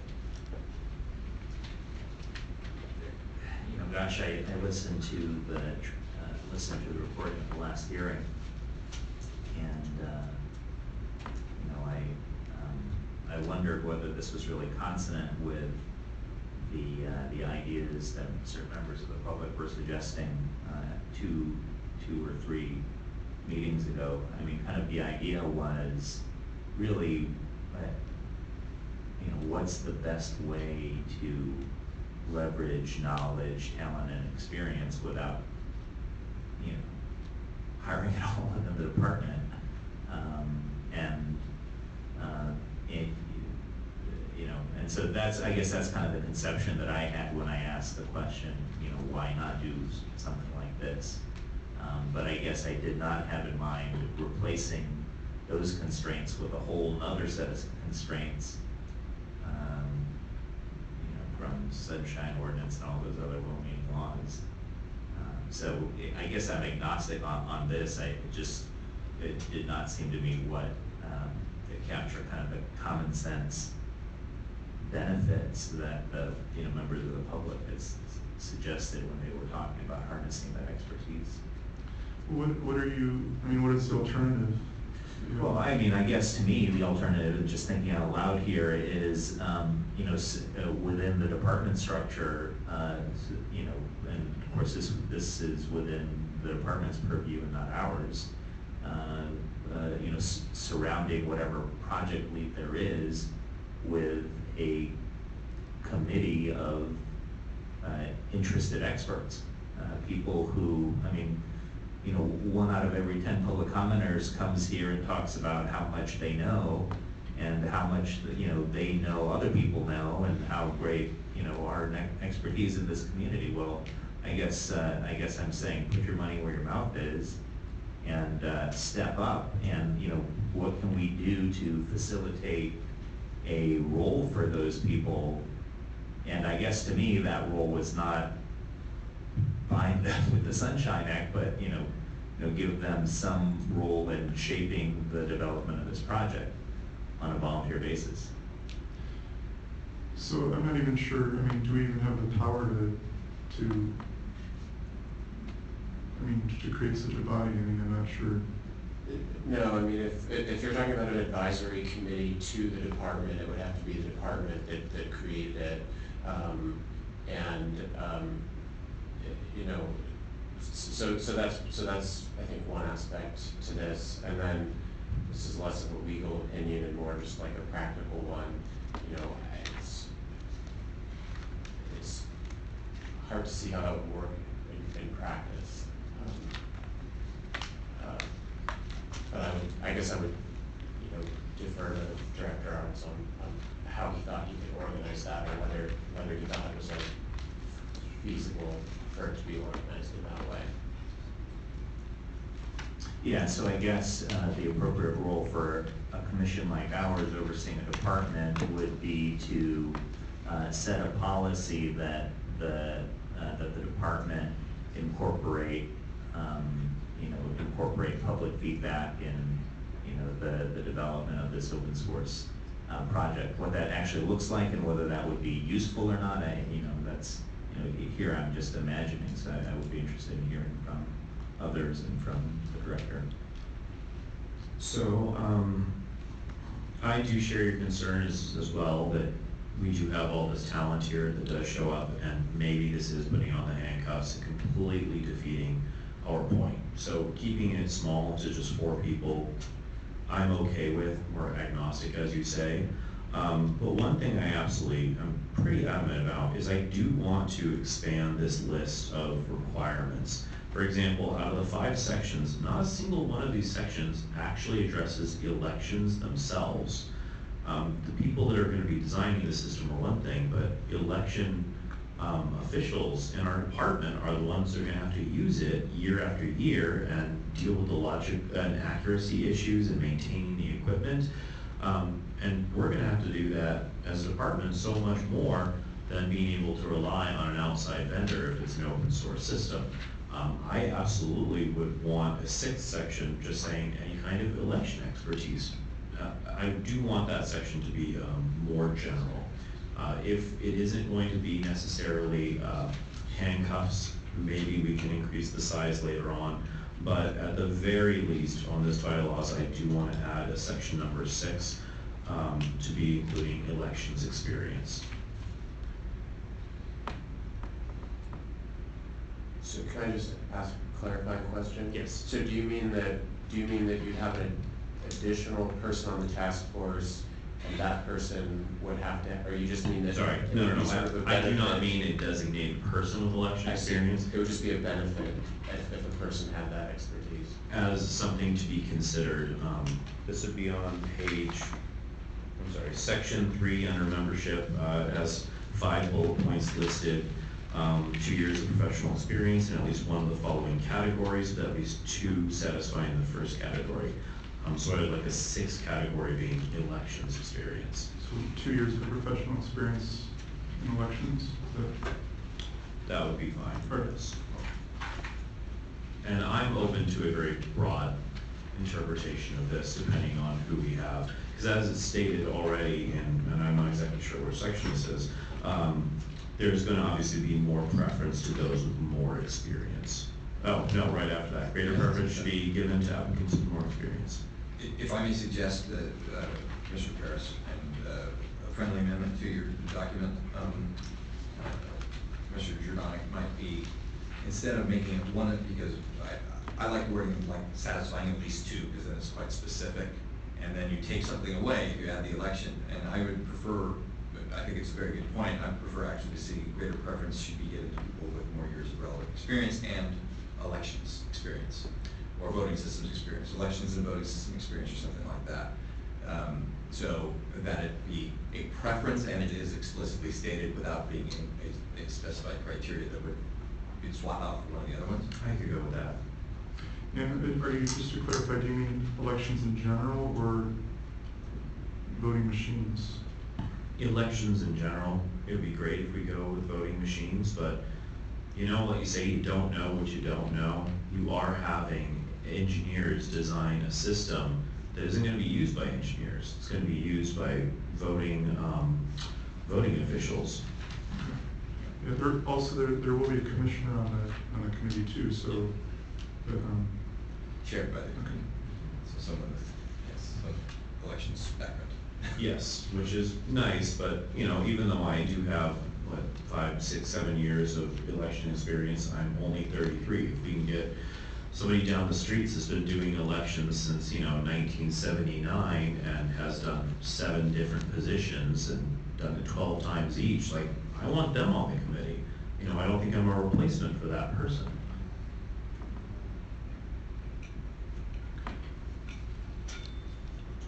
Okay,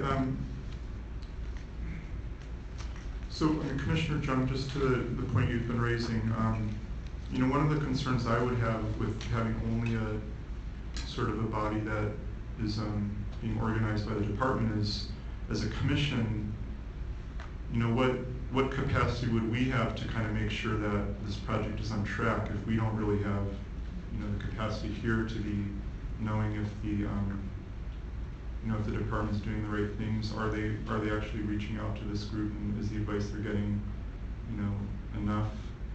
And a body like this they would be kind of reporting to us with the recommendations, and then we can be sharing this with the department.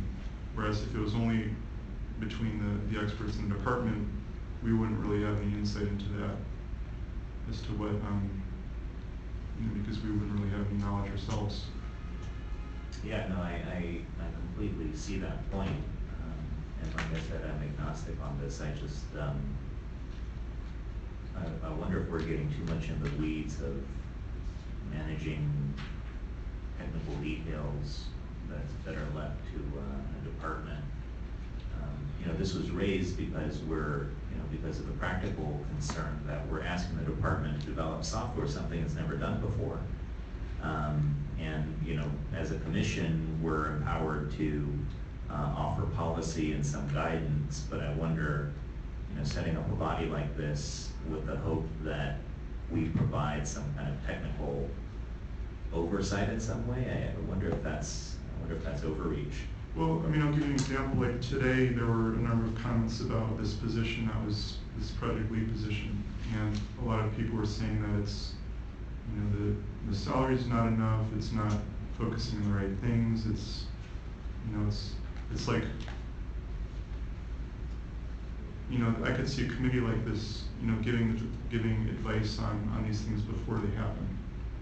And then what we give advice ex ante to the department on what we think the salary ranges should be based on. Well, no, I mean, it could be like I could see like the advisory committee saying that they should have, you know, it's very important to have a staff person with such and such skills, and they could present such a recommendation to the commission that we could, you know, it would be aired here. And then, but right now it's like we don't really have the capacity to be, you know, giving that advance advice. Yeah, no, I can see the positives if it worked. Director Arntz, could you just maybe speak to this? Like, what is the idea of kind of having the department be working with these experts in the community and having regular contact with them? Is that something that you could see happening, and how would it be structured? No, no, I don't. First of all, the mayor's office will have a business case presented in January, and that might change the dynamic for everything that you guys are thinking right now. For me, it's really hard to say that for the department to start developing a system, even using the advice from this committee, from the commission, because there's nothing in the city to support the actual development of that system. I think the city has to develop a system, not the department. I think it's just way too big for the department to undertake.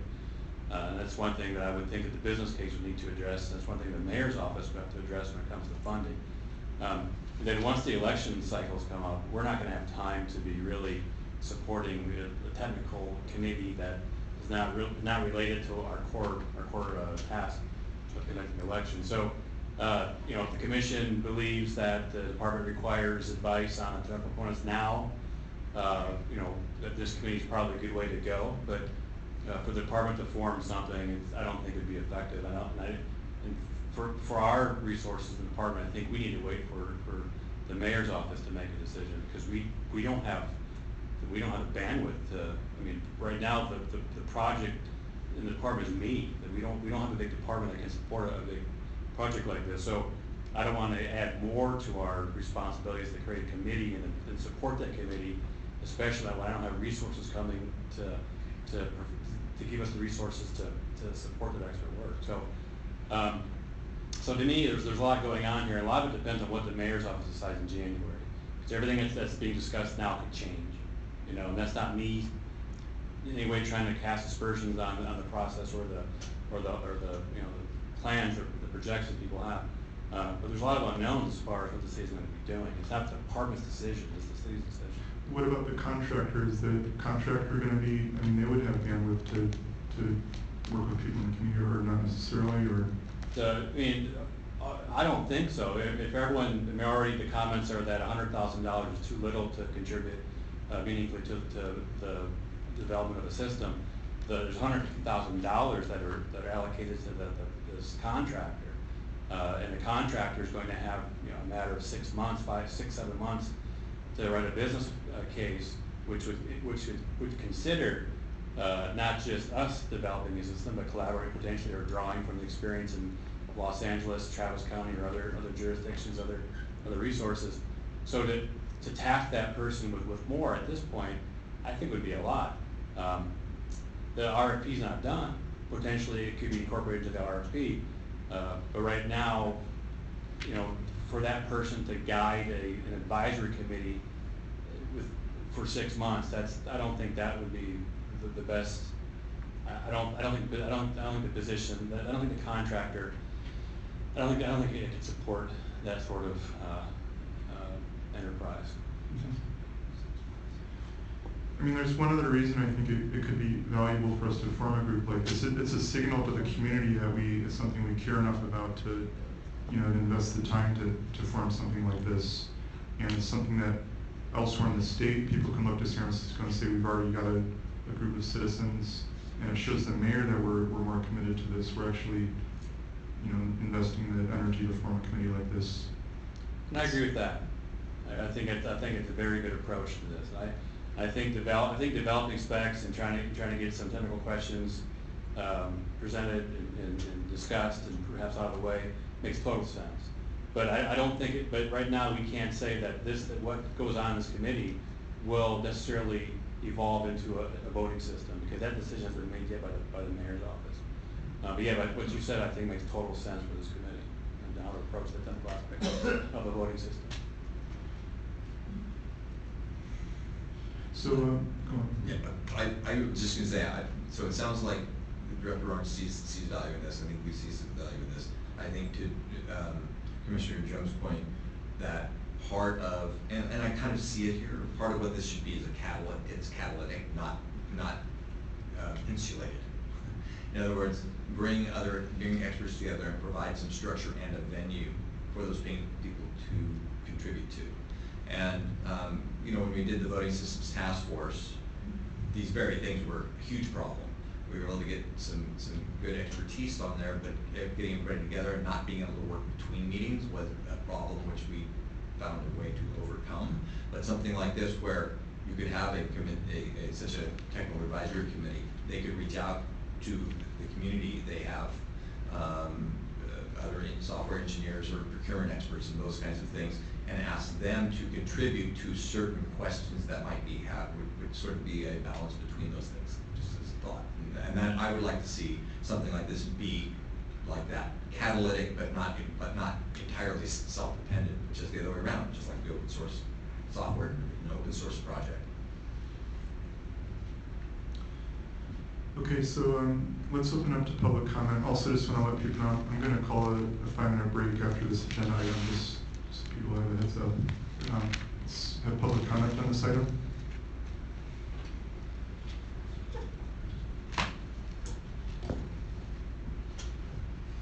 Yes, thank you, Jim Soper again. Two things. One, I agree that computer security should be on that list of 6 or 7 items. I'm in favor of open source for security reasons. And it needs to be in there. It can be, as somebody said, two of these skills or something, but this is for me the primary reason. Mainly to spot if anybody plants secret code in there. That's why you use disclosed source, open source. So I think that's important. The other thing, and a committee like this may or may not be the best way to do it, but I think the commission, San Francisco, needs to send out a signal that this is a serious project, because I hear occasionally in Sacramento, they don't know what they're doing. That that's flailing along. And some kind of signal, maybe it's a committee, maybe it's sufficient to get a website that's active. And there might be more flexible ways of getting advice in and communicating with who's ever involved with this. Maybe that's enough, but something to send a signal out to the community and to Sacramento that this is a serious project and that you're moving ahead with it. Thank you. Thank you, Mr. Soper.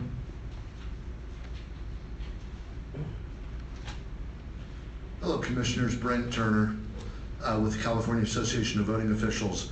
I believe that in my conversations with the Senate subcommittees that are doing the intelligence hearings, that the country thinks this is a very serious project. And in my conversations with Kevin Mullen and the Elections Commission within the California legislature, I think they think this is a very serious project.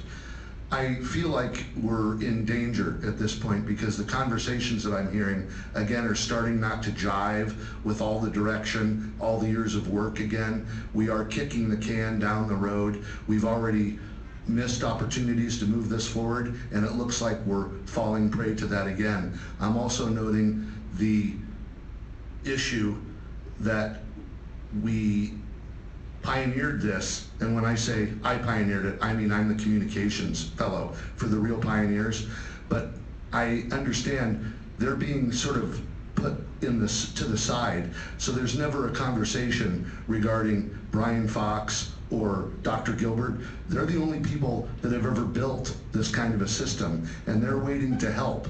Whatever you want to call them, however you want to do it, they're willing to help John Arnst build the system. We can have a system built in a year from scratch.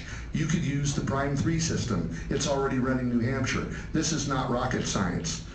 The people that are descending here today left. The Barbara Simons, the Dr. Jeffersons, all these people coming forth to position themselves as experts on the softball issue of the internet, duh. But the real reason they're here is to position themselves as experts so that moving forward toward open source, they'll come back again. Everybody's looking for money. They're also gonna be here with people from OSET, and no offense to President Jordanic, but you're gonna be at a conference with all of them. David Dill, Chris Kelly from Facebook, all the great proprietary advocates are all going to be here. And they're all going to be pretending, even though they used to be against technology and be hand counters, they're going to be dressed in open source suits. And they're going to be pitching you, just like the people that came in and pitched you for $18 million when we told you it cost $5 million to buy the system. They were $13 million over. So this is going to continue, and I think we're in danger here of this whole work being sidetracked. You're no longer listening to the people that push this forward. I worked with Tom Amiano, and we pushed forward the voting systems task force, no matter what anybody wants to say. So I'm getting a little concerned here that, and we want the people to be involved, and we want to do it the right way, but if we get off track, we can't follow Travis County in LA. That's a scam. IDO burned LA County for $15 million on a sole source contract. That's Mitch Kapoor's wife, married to the head of IDO on that. So as you can tell, I'm growing tired now. Thank you. Thank you, Mr. Kennedy.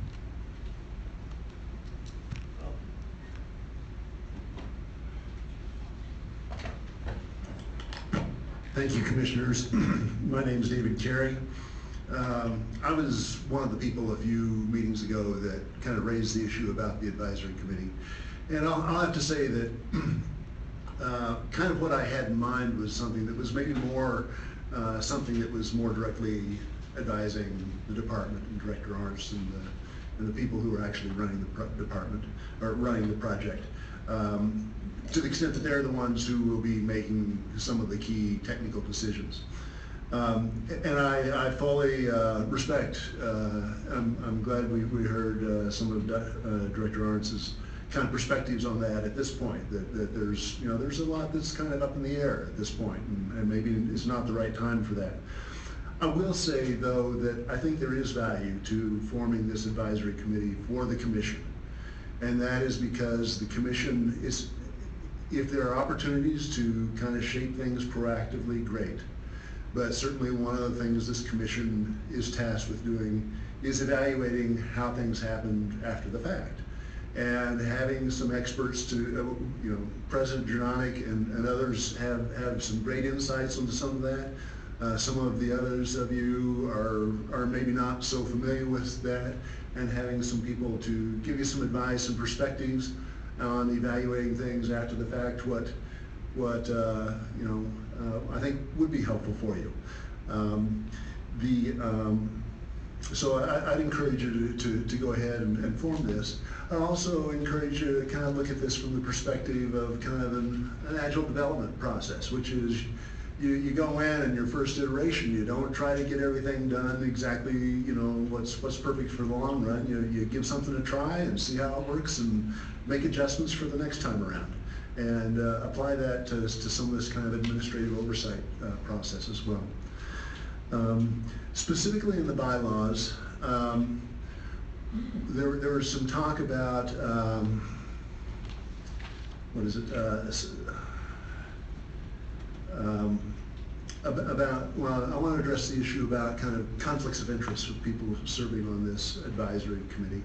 And to what extent you would want somebody who is maybe involved with somebody who ends up being a contractor working on the project to also be serving on the advisory committee, to what extent you would want to have, if somebody serves on this advisory committee and kind of helps shapes how the project develops, to what extent there's a cooling off period before they start serving as contractors on it, that sort of thing.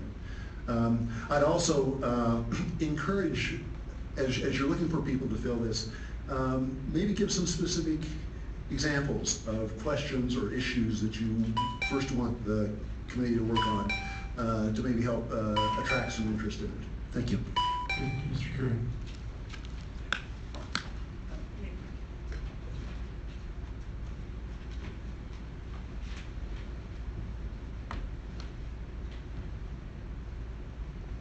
Hi, I'm Tony Wasserman again. I asked myself the question, so I'm going to put on the cap that says, would I want to be a member of this technical advisory committee? And you know, I think that by most measures I have the appropriate qualifications for such a role, you know, one of many. And my concern is that this commission, as it's currently constituted, seems to be powerless. You know, it's like a seagull. You can fly in and make a lot of noise and dump some stuff and fly away. It doesn't seem that there's any role that actually has any clout. That is, the committee. What would that stuff be, just for clarification? The stuff that one dumps? I don't know. What do seagulls dump? But the basic point, I think, is that you can meet, you can make your recommendations, you can send them up to the commission, and what happens from there is completely unclear. So that these people who are on this commission, who may in fact have the expertise and the talent that you want, are prohibited from serving in any kind of consulting role to the people who are building the system or for doing anything else. And it's not clear to me that the expertise that people on this committee might have actually will find its way into action. That's my only thought about it. Thank you. Okay, thank you, Mr. Wasserman. Okay, seeing no further members of the public. So, we have these draft bylaws here. We had a couple suggestions. One was to add something about, experience in elections. Yes, the computer security is also a good point. So I'd like to make a motion to add an item 6 and 7 for computer security for number 6 and elections experience is number 7. Okay, can I make a suggestion? Yes. Do you want to maybe just kind of informally phrase, and then we can make a motion for the entire bylaws with your changes, or? Yes, generally phrased. I don't need to be specific, but to include sections requiring computer security and elections experience to be incorporated as criteria for selection of these members. I actually do think we need to be specific since we're orally changing this. Phrase what you mean. All right, then let me be as general as I can be while being specific. No, I think what we actually mean is be specific. So, and item number 6, computer security. And item number 7, elections experience. If I could just make a comment on that, that's fine, but then you'd have to increase the size of the THC. I'm sorry, but then correct me if I'm wrong. I thought these criteria right here, the 1, 2, 3, 4, 5, were just general experience that we're looking for, not that these are necessarily corresponding members. Am I incorrect in assuming? No, actually, you're right. It would just make it, so it would just, I mean, if you had 4 TAC members, and some of them, you know, maybe somebody doesn't have. Somebody could have 4 or 5. Right. Can I make a suggestion? What if you had, kind of along what Commissioner Donaldson was saying, after the bullet points, you had, greater preference should be given to people with more years of experience, and we can say, greater preference will be given to people with experience in computer security as well as experience in elections. Because you could have people that have experience in elections that might not have 2 years of professional experience, or, I mean, I'll leave it up to you, but. No, I'm gonna go with your suggestion because it does seem a little bit, Because then you could have someone, you know, with professional experience in project management who also happens to have experience as a poll worker, you know what I'm saying? It's kind of. does that preclude somebody that only has experience in computer security and elections, but then they wouldn't necessarily have experience in software engineering, hardware engineering, Well, et I cetera? think most people in computer security have software engineering backgrounds. It's pretty common. All right, in which case, let me amend my own motion. After the sentence, greater preference should be given to applicants with more years of relevant experience, comma, including computer security and elections experience, period.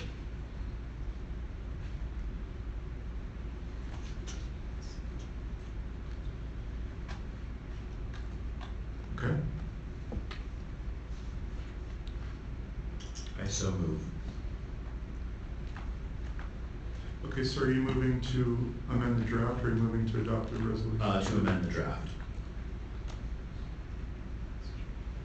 Okay, okay, is there a second? Sure. Okay, so we have a motion to amend the draft with that wording. Any further discussion? Secretary Chan? Commissioner Donaldson? Yes. President Shidani? Yes. Commissioner Jones? Yes. Vice President Paris? Yes. Commissioner Savant? Yes. Commissioner Mochi? Yes. Okay. You passed. Okay, so the motion passes unanimously. So now we have a new draft. So, would someone like to move that we adopt these bylaws? I will move that we approve the Technical Advisory Committee bylaws for the Open Source Board and Technical Advisory Committee. As amended. As amended. I second that motion. Okay, we have a second. So any discussion on the motion? Okay, seeing none, Secretary Chan? Commissioner Donaldson? Yes. President Shidani? Yes. Commissioner Jones? Yes. Vice President Paris? Yes. Commissioner Savant? Yes. Commissioner Mochi? Yes. 6-0, passes. Okay, so, so there's just a little bit of the administration here. Maybe you can chime in here, but as far as how the application process should work, we can open the applications tomorrow, maybe post it on our website, and then. Yeah, so I think there are 2 parts, and one part would be the application process. The other part is designating a commissioner to be on the TAC. So those are the 2 things I think. Perhaps although it doesn't have to be this way, but perhaps the commissioner who was designated to be on the TAC, you know, well, you could come up with a process for how the application process should work. You could say that, you know, a commissioner is sort of responsible for, you know, designating or for coming up with an application process and presenting suggestions to the commission next time, for instance. And so those are just sort of the 2 administrative aspects that I see. Okay, so, yeah, so there's, you know, do we want to name the commissioner that's going to be on that committee today? And then the other question is how the application process should happen. And I could see, like, he was suggesting that the person that's going to be on the committee could be responsible for reviewing the applicants and coming back with a recommended list. And I think all the applications would be available to everyone. I nominate President Jurnotic to be on that. I'll second. I'll third. Okay. Okay, so, okay, any discussion on the motion? Okay, seeing none, Secretary Chan? Commissioner Donaldson? Yes. President Shidani? Yes. Commissioner Jones? Yes. Vice President Paris? Yes. Commissioner Savant, Yes. Commissioner Mobley. Yes. It's unanimous. Okay, so, so Deputy City Attorney White, do we need to make a motion that the application process shall proceed, or? Yeah, I think, well, I think what you could say is, you could do it any number of ways. I mean, you could say that you as the, appointee of the commission can, basically, come up with a process and come back next month with, proposed names, but also, like you said, all the applicant resumes, et cetera, would be available to all the commissioners. Okay, so, yeah, so I guess what we want is some kind of a motion that would authorize me to basically do the application process, and then come back at the next meeting. I move to empower President Jordanic to take all necessary steps to collect applications and come back to our next meeting, having done all the work. I second such empowerment. Sounds like a very rewarding job there. So, any discussion on the motion? Seeing none, Secretary Chan? Commissioner Donaldson, Yes. President Schneider, Yes. Commissioner Young, Yes. Commissioner Savant, Yes. Vice President Paris, Yes. Commissioner Mobley. Yes. It's unanimous. Okay, so, that concludes this agenda item then. Let's take a 5-minute break and see you shortly. It was. Okay, let's resume the meeting. Calling the meeting to order. So let's start with, we'll move on to agenda item number 6. Agenda item number 6, AB 668, Voting Modernization Bond Act of 2018. I also want to say that it's 8:39 p.m. is when we resumed. Okay, so this is an item that I learned about 2 Fridays ago. Dean Logan, when I was at the event, he actually let me know about this Assembly Bill AB 668 that was recently amended to be called the Voting Modernization Bond Act of 2018. And then Director Arntz also told me about this the following Monday. And this is a bill that was introduced by Assemblywoman Gonzalez Fletcher. She's out of San Diego. And this would be a bond measure that would go before the voters in the June 2018 state primary. And what it does is it provides matching funds to counties for voting systems and other election technology. And what it enumerates the things that the matching funds could be used to reimburse counties for. And for each $1 of county money, the state would either match it with $2 or $3, depending on what year the funds are being requested, though. And and this is the total amount is $450 million. And the problem, though, is that none of the items that are enumerated include our open source voting project. So the money can only be used to match funds spent to purchase voting systems that are already certified. And there's nothing in there to fund the development and certification of an open source voting project, which is what we want to do. So I thought we could discuss this bill, and I also had some amendments that I thought we could discuss and perhaps get behind. But Deputy City Attorney White, I wanted to give you the chance to to say some more about the bill. Sure. So, I guess there was a similar bond fund. This is actually something I learned from Director Arntz earlier today. There was a similar bond fund in 2002. It was a $200 million bond fund, and it actually did authorize counties to apply and obtain funds to develop an open source voting system. And that's in 19254 of the code now. But interestingly, this current $450 million bond that's being proposed does not include a similar option. And so it sounds like one of the things that the commission could do is to request that a similar option be put in this bond fund. So in other words, to allow the city to apply to the state to obtain money for the development of an open source voting system. One idea that's been discussed that Commissioner Giordano raised is rather than just having a one-to-one matching fund ratio, have a greater ratio, like a 4-to-1 fund perhaps. So in other words, for every dollar that San Francisco would spend on the development of an open source voting system, the city could apply and obtain $4 from the state. So this would obviously be a very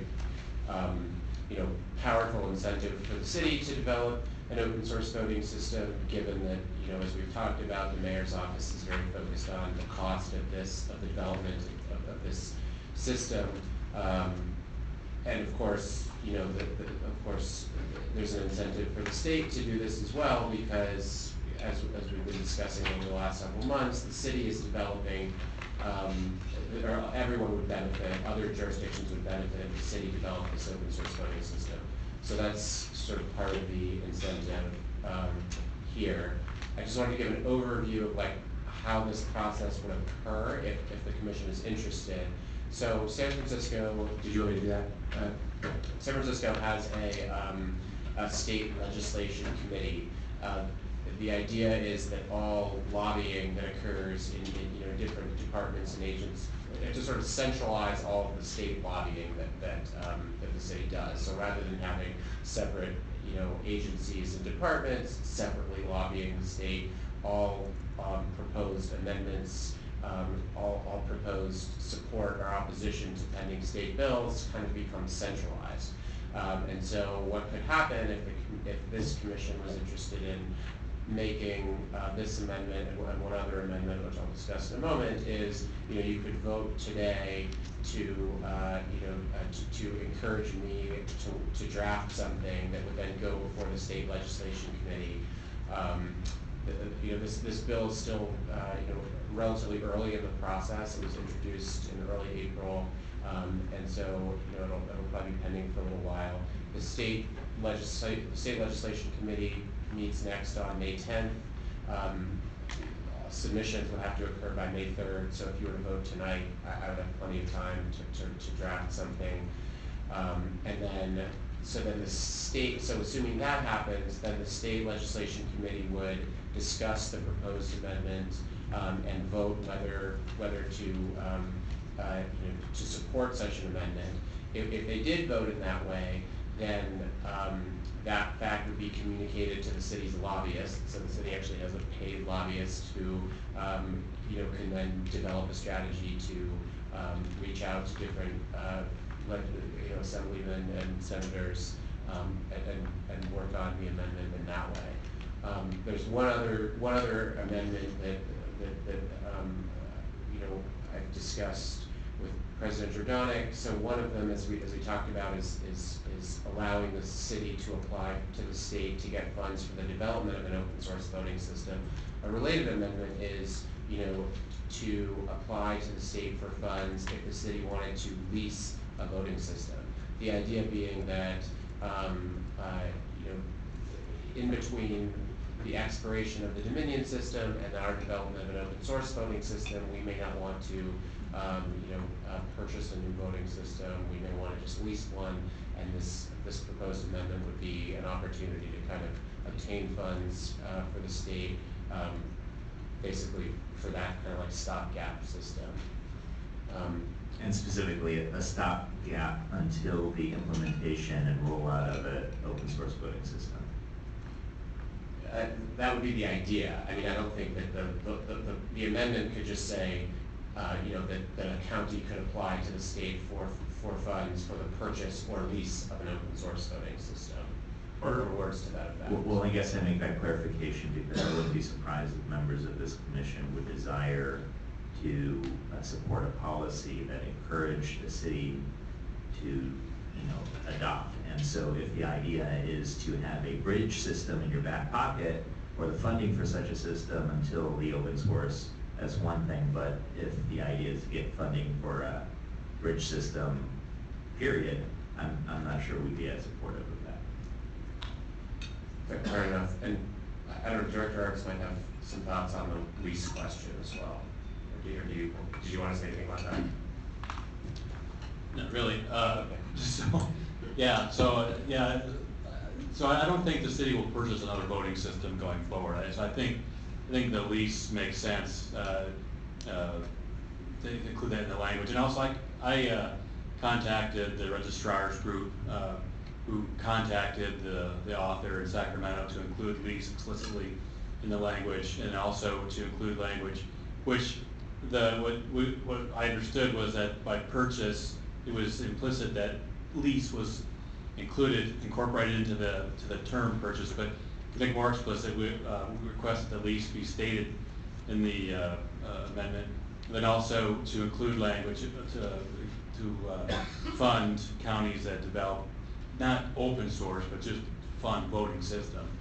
And I don't, for best of my knowledge, that went forward, but the group itself has not formally asked its lobbyists to do work on behalf of these amendments. So this is something that Sacramento County led, and other counties joined on. And so there'll be another push from the counties to amend the bill to include language regarding leasing voting systems and developing voting systems to be funded through these matching funds. Okay, thank you.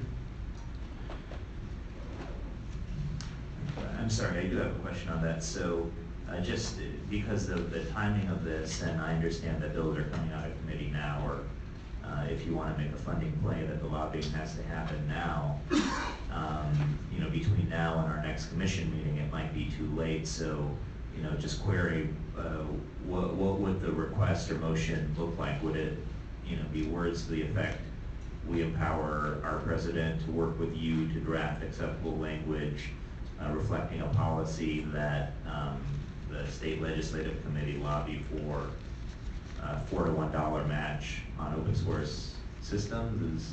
Yeah. I make that motion.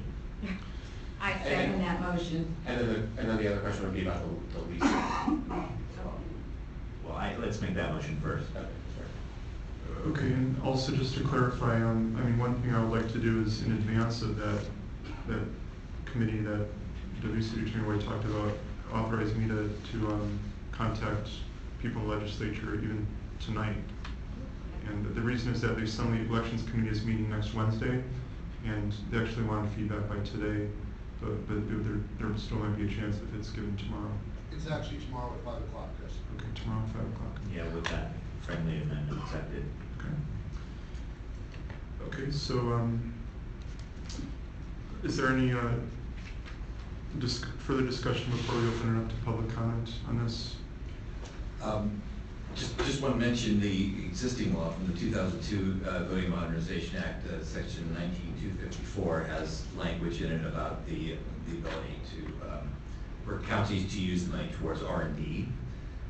So some of the example language already exists. It is just not in the proposed 19,400 part of the statute for the new 2018 modernization. Yeah, I would likely borrow this language and basically ask. Exactly. Yeah, thank you. Yeah, and I also want to make the point that we do have allies in the state legislature too, like former Supervisor Weiner, now in the state Senate, Assemblymember Ting and she are both, you know, I think we could expect them to be supportive. Okay, let's open it up to public comment on this item.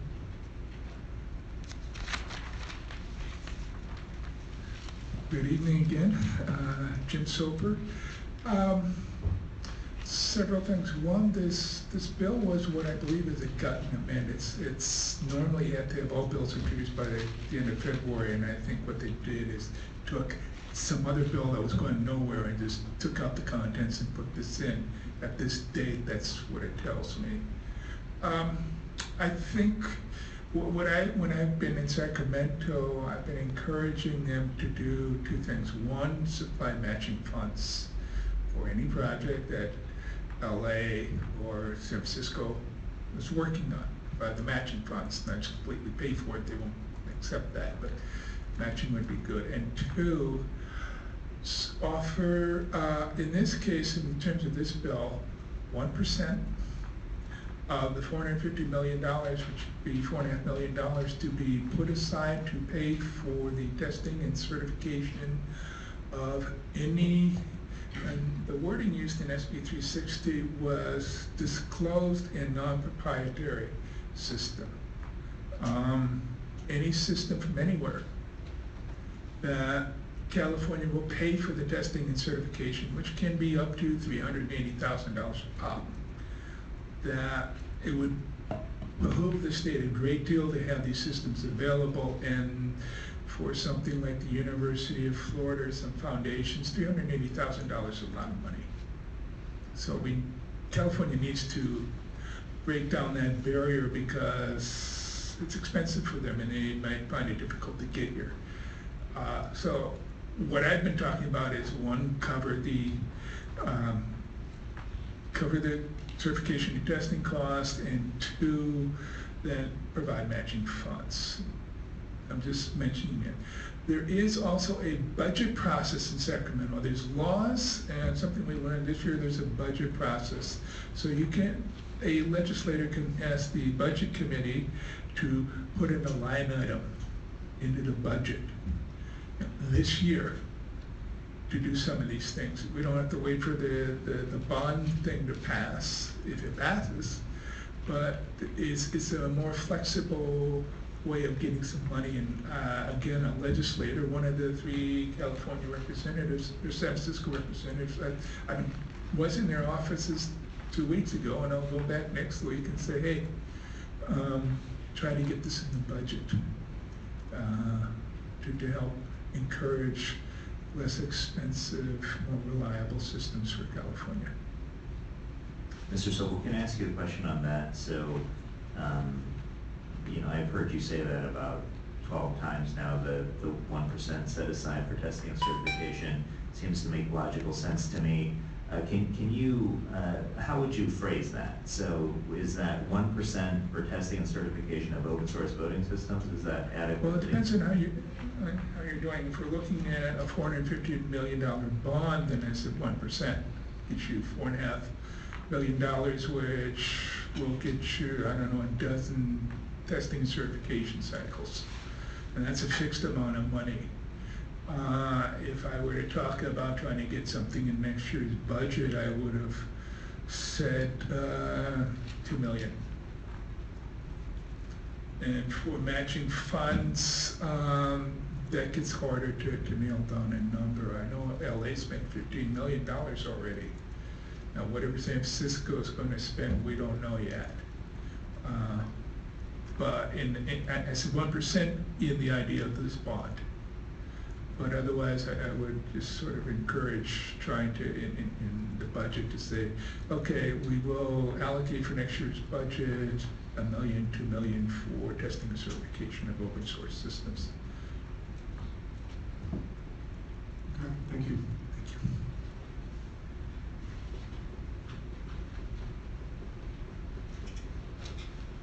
Again, we're almost right.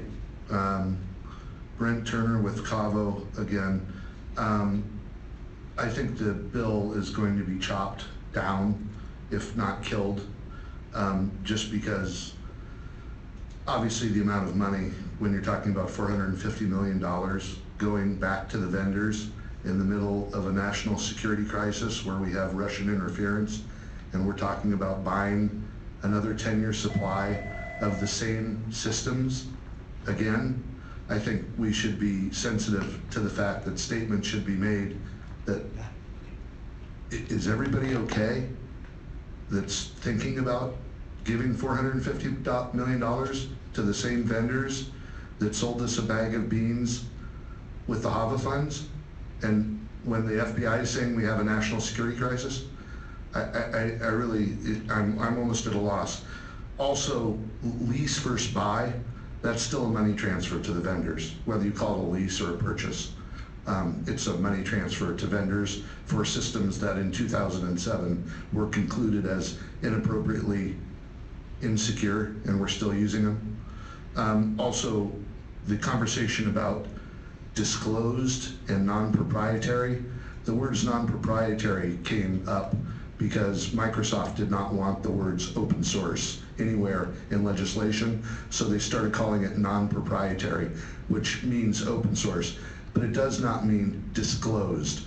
So we have to be very sensitive when Mr. Soper mentions disclosed, because that's a huge red flag that we made sure we addressed with the Voting Systems Task Force, to make sure we weren't commingling the word disclosed, where that became part and parcel to open source, because disclosed means you're dead in the water again. If you're talking about vendor disclosed code, that means game over, you lost.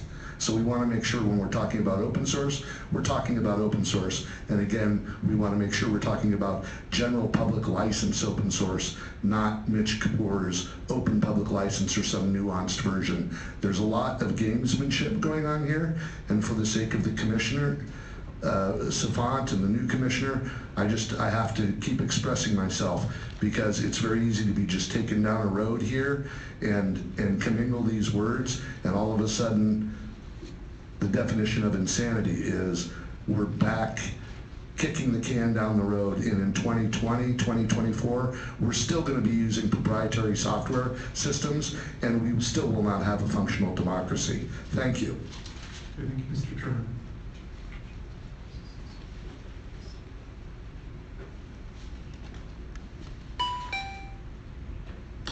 Thank you, Commissioners. David Carey here.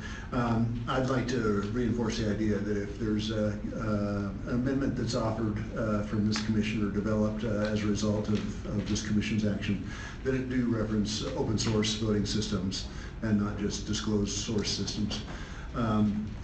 I think the commission is right on track that making changes to this bill, if it were to pass, would be very important. I encourage you to make some effort in that regard. Thank you. Mr. Carey.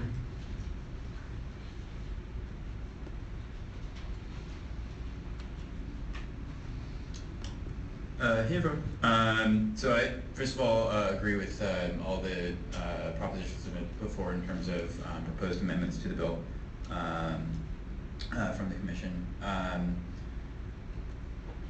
I actually independently also was thinking basically the same thing as Jim in terms of specifically funding the certification of new systems. That's certification is something that probably shouldn't even need matching funds. Like, I don't think it's very easy to like wastefully certify things. You can wastefully buy a lot more than you need if it's someone else's money, but it's very difficult, I would imagine, to wastefully certify systems left and right. So that might be something where, if you want to certify it, the money for that just 100% comes out of this. And there's probably only so many things that can be certified, so I'm not even sure if 1%, if a $4.5 million limit would even be necessary. So just saying, hey, yeah, if you want to certify this, the state will cover that. And that, in and of itself, would just encourage innovation, right? If this is about modernization, that would do that. Secondly, and this is a little bit tangential to one of the main things that we're generally moving towards, which is open source specifically. But one of the main reasons that we're all about that is security. And here in California we have our own version of the Election Assistance Commission, or do I have that right? We have our own election certification body, and something in this bill specifically that allocates money to them to be able to upgrade their certification process and tighten their security requirements might make a lot of sense. It doesn't really further our goals specifically necessarily vis-a-vis open source or vis-a-vis developing a new system, but we're here to make elections more secure. And if this is an opportunity to improve how we do that, I'm not close with that body. I don't know if they feel like they need that, but that might be something to add as well. Good, thank you, Mr. Ray. Okay, seeing no further members of the public. So I'd actually like to make a friendly amendment to your, or maybe it's not friendly, but amendment to your motion, and I would like to include the lease language, and I'll just explain why. Currently the language only matches funds that are used to purchase certified voting systems, and at the end of 2018, when our contract ends up, we're going to be in a situation where we don't have a voting system, And if it turns out that we can't extend our current contract and we need to get a new system, if they're only matching purchasing, then it's going to be very hard for us to ask the mayor's office to both buy a new system and invest in open source. So if we have matching funds for leasing, then we don't have to do that, but it's an option. Yeah, I accept that friendly or hostile amendment, I don't know what you want to call it, but it's Oh, by me. no. And further, I'd like to amend the motion to move that we advocate for setting aside 1% for testing and certification of open source voting systems. Okay. I just had a question about that. I mean, if maybe this is something for Mr. Soper, or it's just something for consideration. I mean, if the cost is, $300,000 to $400,000 or less to certify, 1% seems far above that. Does the commission want to sort of, have the set aside, the requested set aside, be more closely cued to what the actual cost of the certification is? In other words, 1% of $450 million is a lot of money. I don't know if that's something we want Commissioner Soper to speak, or Mr. Soper to speak to, or maybe It's not a commissioner yet, but he, I think he suggested, $2 million. Do you want to speak to that? The idea is that if you say $4.5 million at 380,000, I can't do all the math in my head, but you could then certify a dozen times. Why would you need to do that? Because there's going to be maybe something from Travis County, something from OSET, something from Florida, something from San Francisco, something from LA. And over the years, they're going to have to come back, they will modify their systems, and they have to get recertified again. And particularly with open source, you have to recertify. I mean, I'm a little concerned that we don't want to be like asking for too much that might be kind of outside of what, like for our purposes, we just need to certify what we're building. And I think it's already going to be covered by the matching funds for, the development of an open source system. So we would already be reimbursed for 80% of the certification costs for us. I was looking at it from the point of view of getting open source into this state from anywhere. I want to support, yes, San Francisco, but Travis County may come up with something very good. Florida may come up with something good.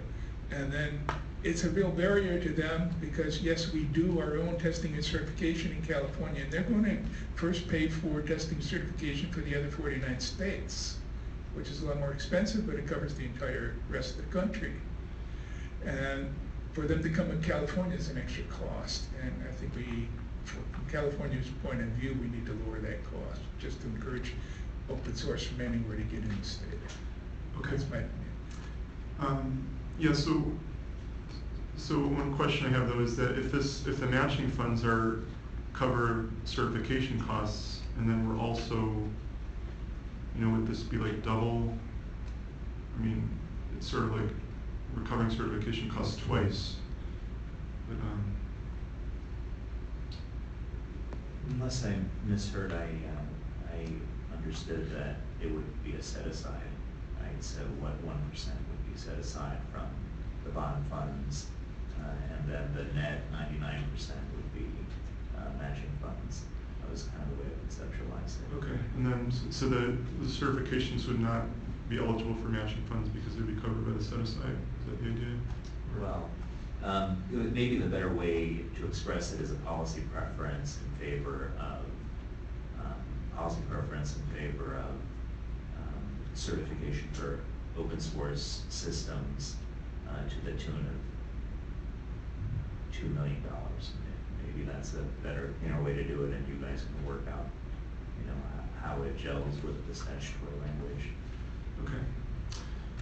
Do you have enough clarity on that? Yeah. Okay. So I don't know if we had a second on that motion, but would anyone? Yes, I second. Okay.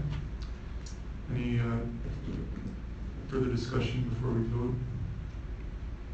Okay. And just to be sure that I'm clear on it, so we. That's all right. So just to summarize the motion, we would propose, you know, an amendment of the pending bill that would allow matching funds and for the development of an open source voting system or the lease of a voting system at a ratio of 4:1, and separately a set aside for certification of an open source voting system up to $2 million. Yes. Okay. But actually, well, then maybe I have a friendly amendment to that. I think the leasing should be any system.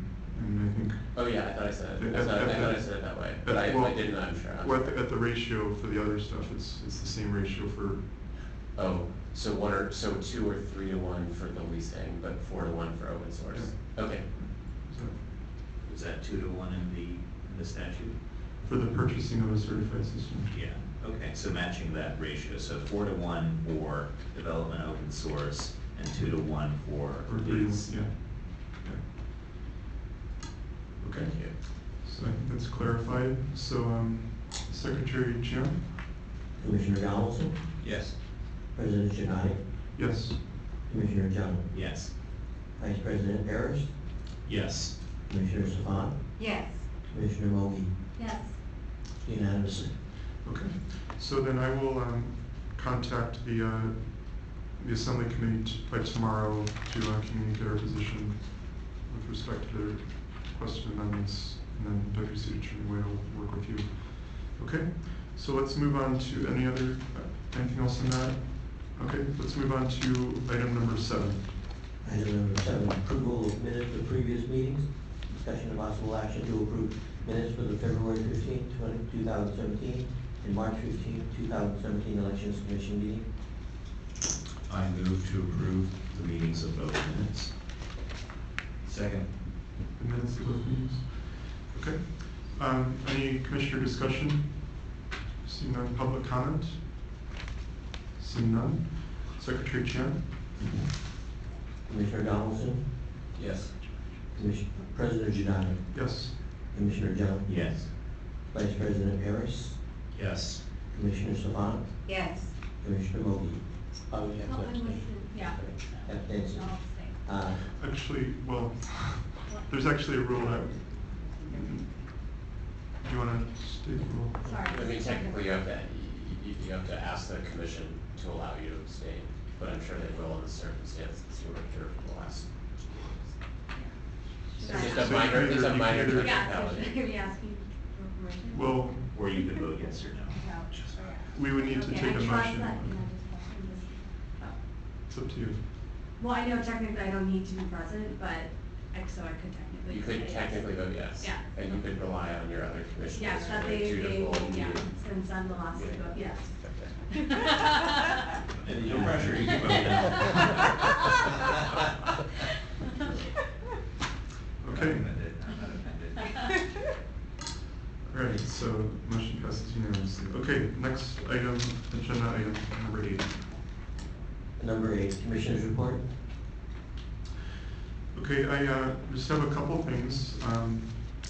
For starters, you know, we now have with us Secretary Chiang. I just want to report that he's now the Commission's filing officer. I transferred the responsibilities to him.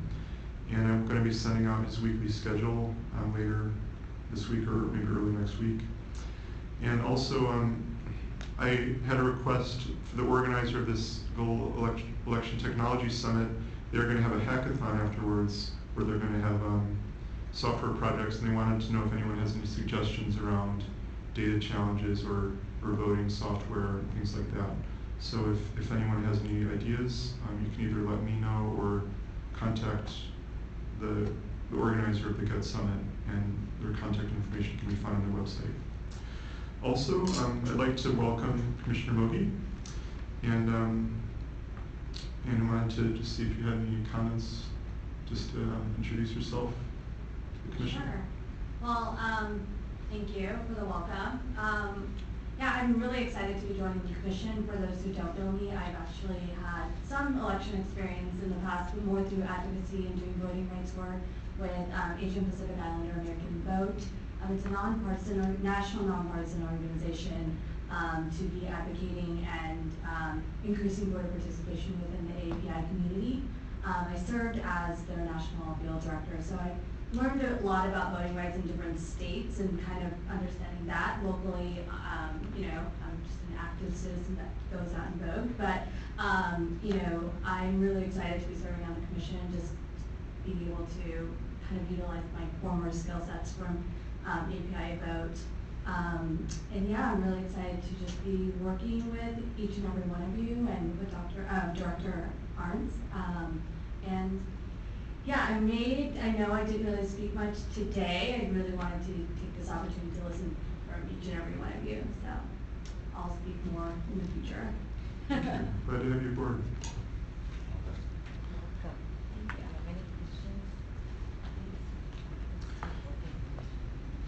Okay, and she was appointed by the district attorney, George Gascon. Okay, anyone else? Okay, public comment? Just a question. Do we have email addresses for both Commissioner Moby and Secretary? Yeah, so Secretary Chan, you should have his email address now. I sent something out yesterday. And then Commissioner Moby, I think we're going to wait until she gets her SF.gov address, but could also send something out this week, or just ask her. Sure. Not that secret. All right, let's have public comments.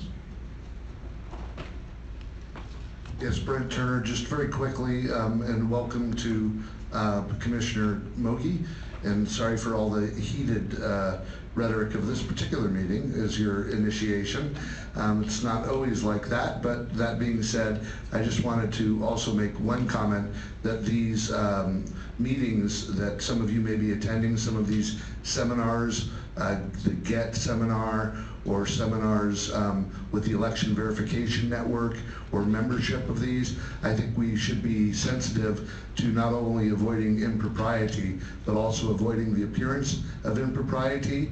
And some of the people that are hosting these particular events or attending in mass are now the same people that have been, I will use the term bluntly, enemies to the open source movement. So this includes some of the people that were here earlier speaking against the internet issue, which of course I agree with them, that's a softball issue, but we have to be sensitive. There's a lot of positioning going on here, and there's a lot of background that's occurred here. So when verified voting starts showing up, David Dill starts showing up, Mitch Kapur, OSET, and Microsoft, and they're all part of the same group with now currently the Secretary of State.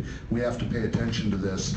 We need to, again, champion open source here in San Francisco County. We cannot be looking to Orange County or Travis County or whatever, Los Angeles County.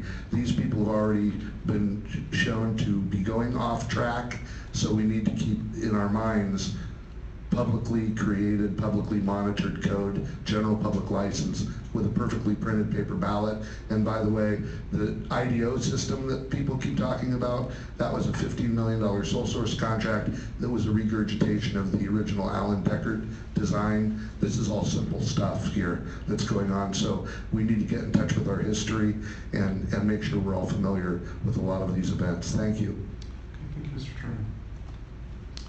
Okay, seeing no further members of the public, let's move on to agenda item number 9. Yeah, I have nothing to add to my report. Take any questions though, if you guys have questions. Okay, any questions for the director? Okay, could you just maybe say a word about the warehouse move? Is that going on schedule and everything, or? Well, the schedule's fluid because we were able to remain in Pier 48 longer than we were first told. And also the port is not on its own schedule for completing work at Pier 31, which kind of helps us because it's the same landlord. So the next big step for us is the finalizing the plans and also getting DPW to finalize the MOU so that at least the work can get started once we can move into Pier 31. So yeah, I mean, the action's happening. It's not happening as soon as I expected because we can stay in Pier 48 longer, which is actually a good place for us. And then we're also waiting for the port to get its work done in Pier 31. So the next step would be to get our specs and the schedule set up in the MOU with DPW. Okay, thanks. Anyone else? So let's open up to public comment. Seeing none, let's move on to agenda item number 10. Secretary Chen. Item 10, agenda items for future meetings. Okay, any discussion here? I don't know if this is going to be its own agenda item or just within the commissioner's report, but if it doesn't fit within the commissioner's report, I'd like an update on the status of the applicants for the TAC. Yeah, we'll have this next meeting, for sure. We've had a request before. I think I'd like to bring up the SB 450 and how that might impact future elections and what the plans are at this point to change anything about how we deploy our precincts and for, I guess, for 2018, if anything's been yet considered for that. Okay. Yeah, I mean, on 450, the county can't move until 2020. It hasn't already been named in legislation, and I don't see, especially if we're implementing a new system at that time, I don't see us also changing the way we're doing voting. I can provide bullet points on the legislation, which spells out the criteria for counties to move to 450. There's quite a large laundry list of steps. Actually, San Mateo's already gone through all of them, I think. Yeah, but we can put some bullet points together. Yeah, and when I read the legislation, I thought it was like you weren't required to implement it until 2020, and you could implement it sooner. But maybe I was incorrect. We could just talk about it. Yeah. Yes. Okay. Anyone else? Pick a day on the agenda when we don't have so many items, just we got that. Good. Done. So public comment on this item. Seeing none. That concludes the meeting. The time is now 9:19 p.m. Have a wonderful evening, everyone. Meeting is adjourned.